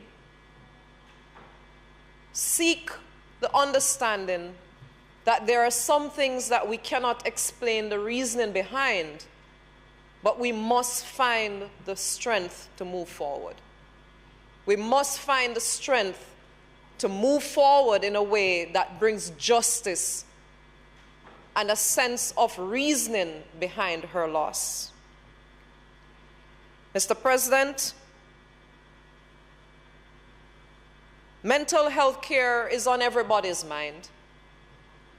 And what this has brought to fore is the need, and sad to say, is the need for a mobile response unit in these circumstances. We're having too much.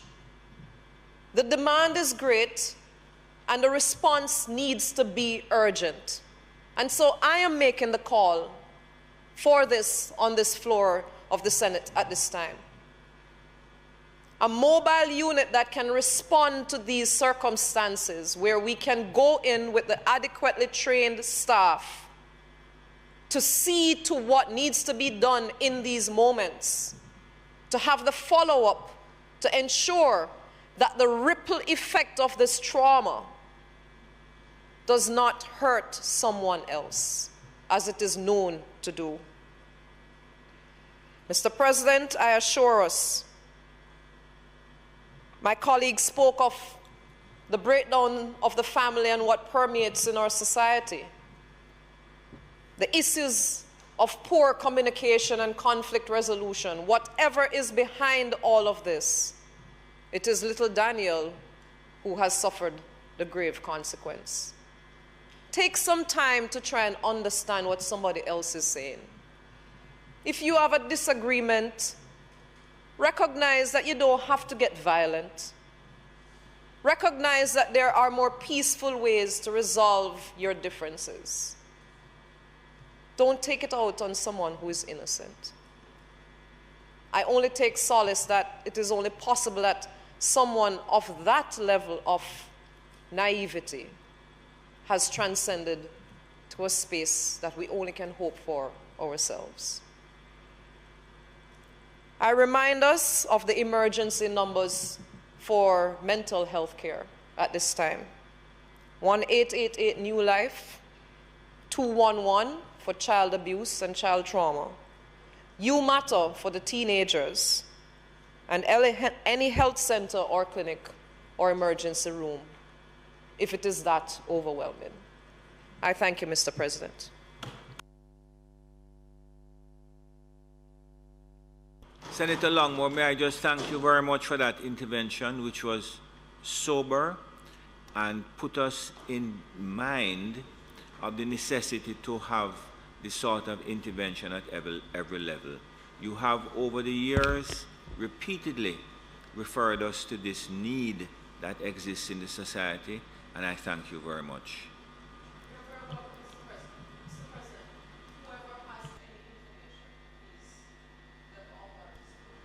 Yeah, I'll make that appeal at the end of.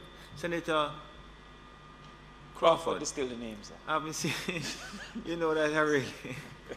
Anyway, we haven't seen you for such a long time, but I have not forgotten your name. So I recognize you now. Thank you very much. Thank you, Mr. President. Mr. President, I would firstly like to thank Senator Longmore for having raised the issue in this House. And also express my gratitude to the members of both sides in the lower house who was clear that on this issue there is no political divide. The murder of a 8-year-old, in this case Daniel Rowe, and this is the latest of what we have seen to be a mushrooming of violence against children, and even more so, a mushrooming of violence that results in death against our children. And while the society immediately moves to what is reasonable punishment, I think lawmakers must move to what is the likely steps for prevention of future actions such as these. To this extent, sir, I would like to put forward to the government for consideration some proposal as to the general security of the society and by extension children, but also specific proposals as it relates to the school circumstance and security within schools, on the virtue that this happened at a school, but also on the reality that our children are consumed approximately 70% of their days in schools. On a general circumstance, I believe it is necessary for us to move swiftly for all government buildings to have CCTV connected to the Jamaica Eye. This is the second time that we're making this call, but the evidence that we have received is due to CCTV. But if it is that all government entities, including schools, had camera systems, then that might not only serve to provide evidence, but might serve as a deterrent if sufficiently promoted, that the likelihood of being seen, and by extension the likelihood of being caught, will be increased. I pray that we don't only go to the ground zero being this particular school and leave all the other schools exposed for the probability of a repeat of this issue. Secondly, for the security of the most vulnerable and our children in particular, we believe that we need to go immediately to a situation of maintaining the relic buildings and also of imposing upon persons owning lands that have been left for bushing to immediately take proper steps to make those areas not be housing many criminals and criminal activities. We also believe that it is necessary that the police force be given what is, Senator Bunting would always say, a force multiplier, sufficient vehicles.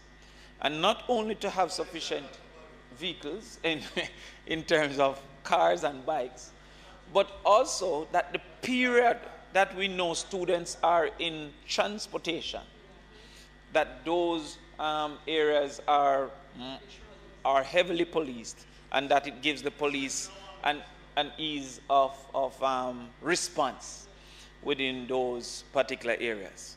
One of the negatives we have is that we don't have sufficient zoning within our society.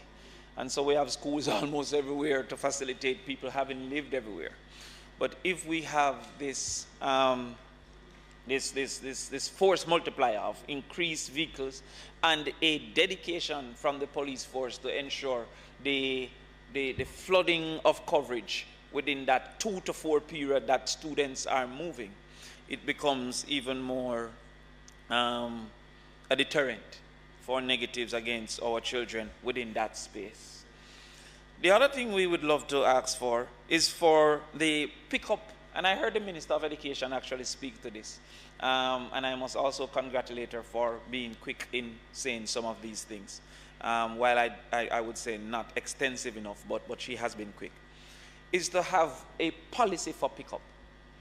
And this policy for pickup can only be Jamaica specific because there are realities within Jamaica that we have not sufficiently considered.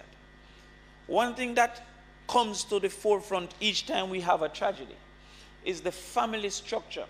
47% of our children have a single parent experience. That means that 47% of our children have a 50% less likelihood that there's an adult to act on their behalf, including pick them up. And so that becomes more and more difficult. So you see, especially within the lower income brackets, that children are being taken home by other children are going home on their own. So when you have a pickup policy, the pickup policy must also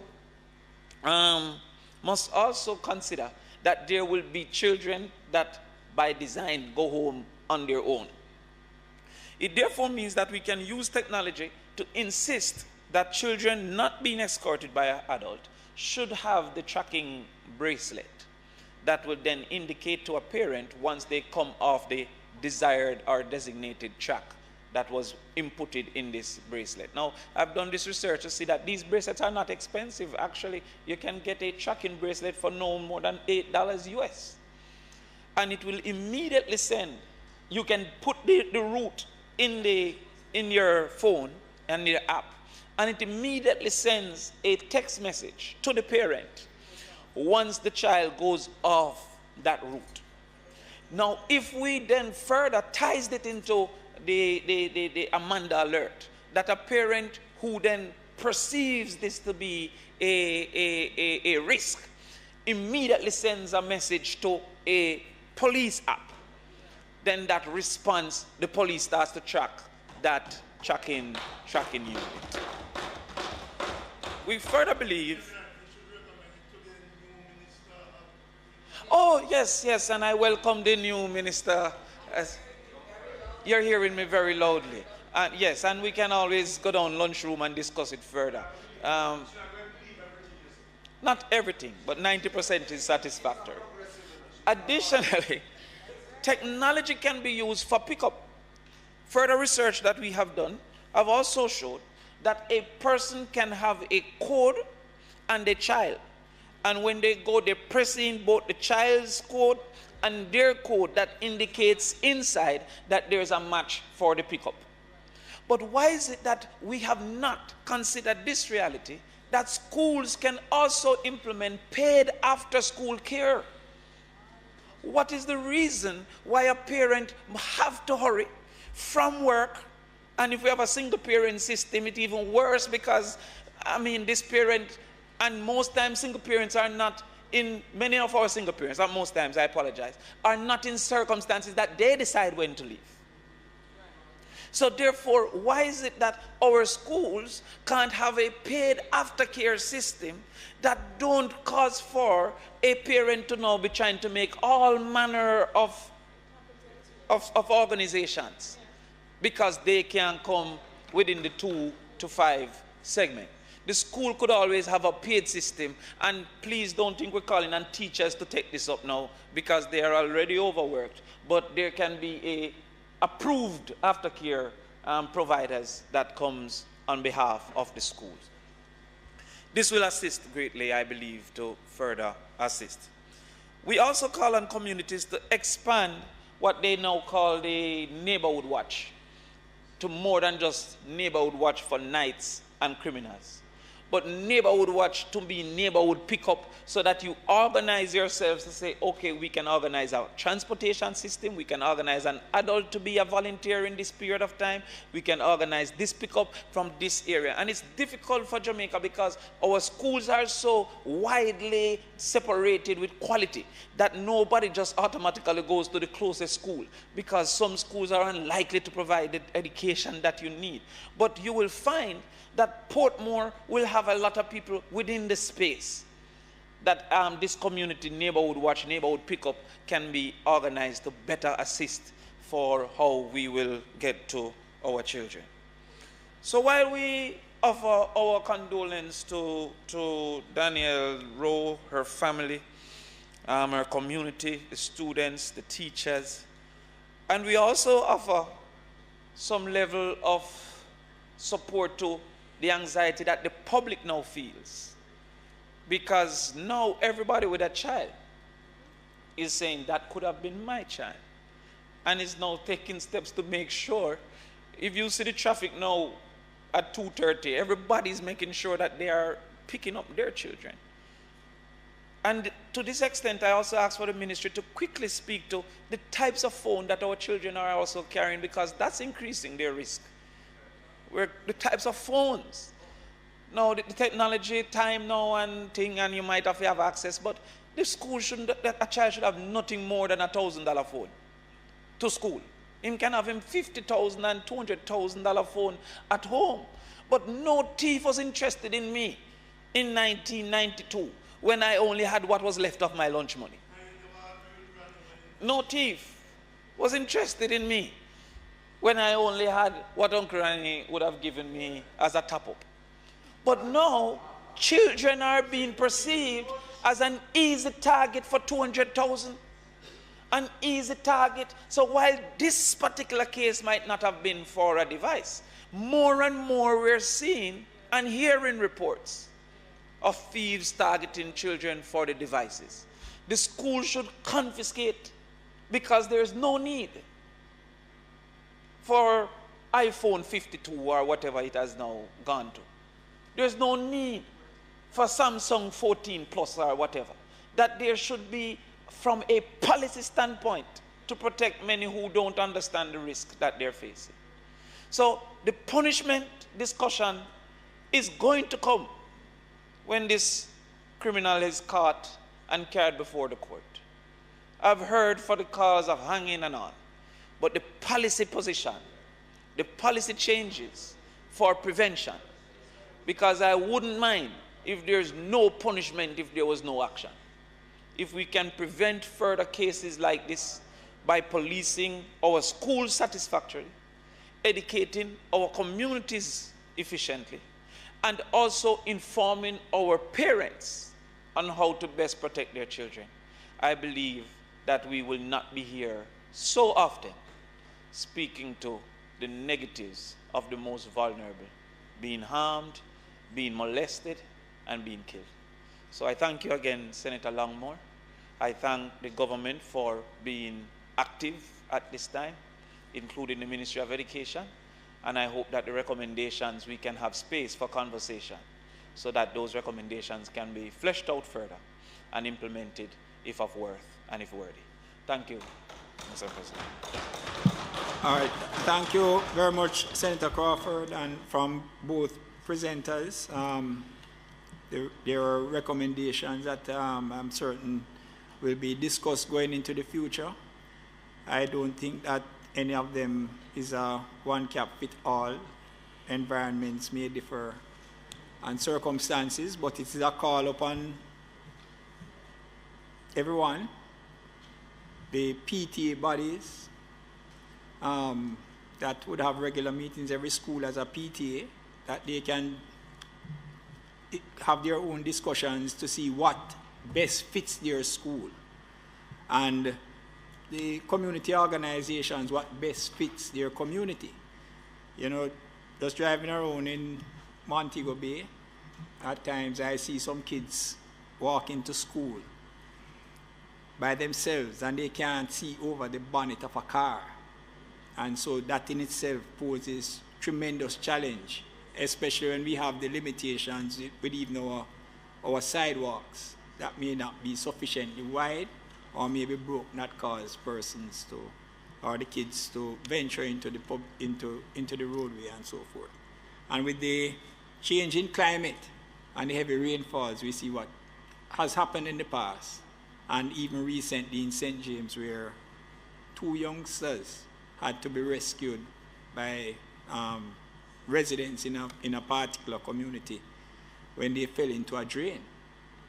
So the recommendations are very useful, and I commend both of you on your presentations. I think you wanted to make a last comment, Senator Longmore, and I will permit you just to make that call that you are going to. I appreciate that. I appreciate that, President. And you know, it's really that important. 2 calls championing for that position at the Bustamante Children's Hospital to be filled for psychologists, 1, and 2, for whoever knows anything about this case, please let us not let this one go unsolved. I think our children, and I think Daniel, deserves some answers. So somebody must know something. Somebody must have an idea. Call Crime Stop. Alert someone to something that might lead to some sense of justice in this case. Thank you. All right, thank you very much. And with that, we will conclude today's sitting of the Senate. The question is that the Senate be adjourned. Those in favor? Aye. For a date to be fixed. Those in favor? Aye. Those against? And there is no call for divide. Thank you very much.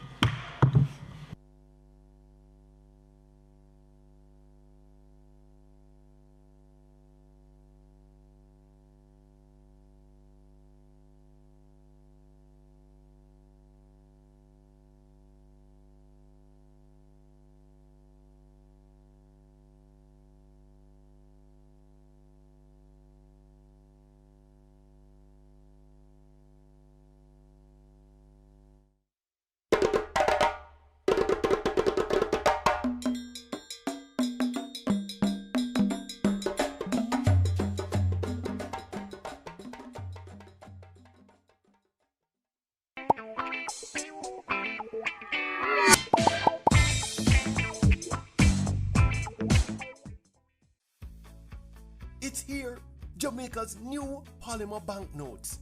Polymer banknotes are produced from a thin, transparent and flexible plastic film. Why the transition from paper to polymer? Polymer banknotes stay cleaner, they're more difficult to counterfeit, and they last longer. Plus, special features on the notes, like those developed for the visually impaired, last for the entire lifespan of the notes. The introduction of polymer banknotes will increase the average circulation life of notes by at least 50%. As a result, orders for banknotes will be reduced, and Bank of Jamaica will realize savings. Look out for your new polymer banknotes.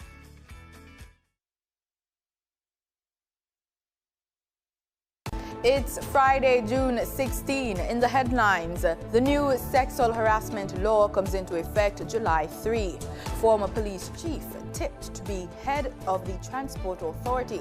In business news, PSOJ launches social IPO Project Star.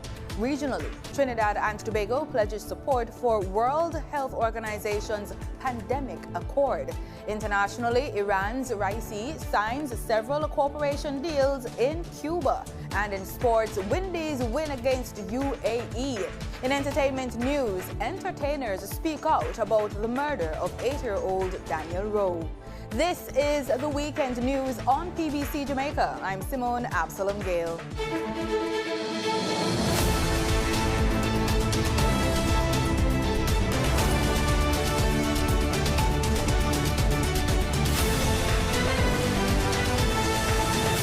Former Commissioner of Police Owen Ellington could be the next chairman of the Transport Authority. Minister of Science, Energy and Telecommunications and Transport Daryl Vaz says he will in short order submit a recommendation to the Cabinet. He made the announcement while delivering the main address at the authority's Transportation Conference 2023 at the University of the West Indies Regional Headquarters in Mona, St. Andrew. I want to thank the outgoing board of the Transport Authority and all the other transport boards for their service. As you know, when a new minister comes, it's automatic that the boards fall away. And I want to thank Joe Shukir, the outgoing chairman, and the entire board of the Transport Authority.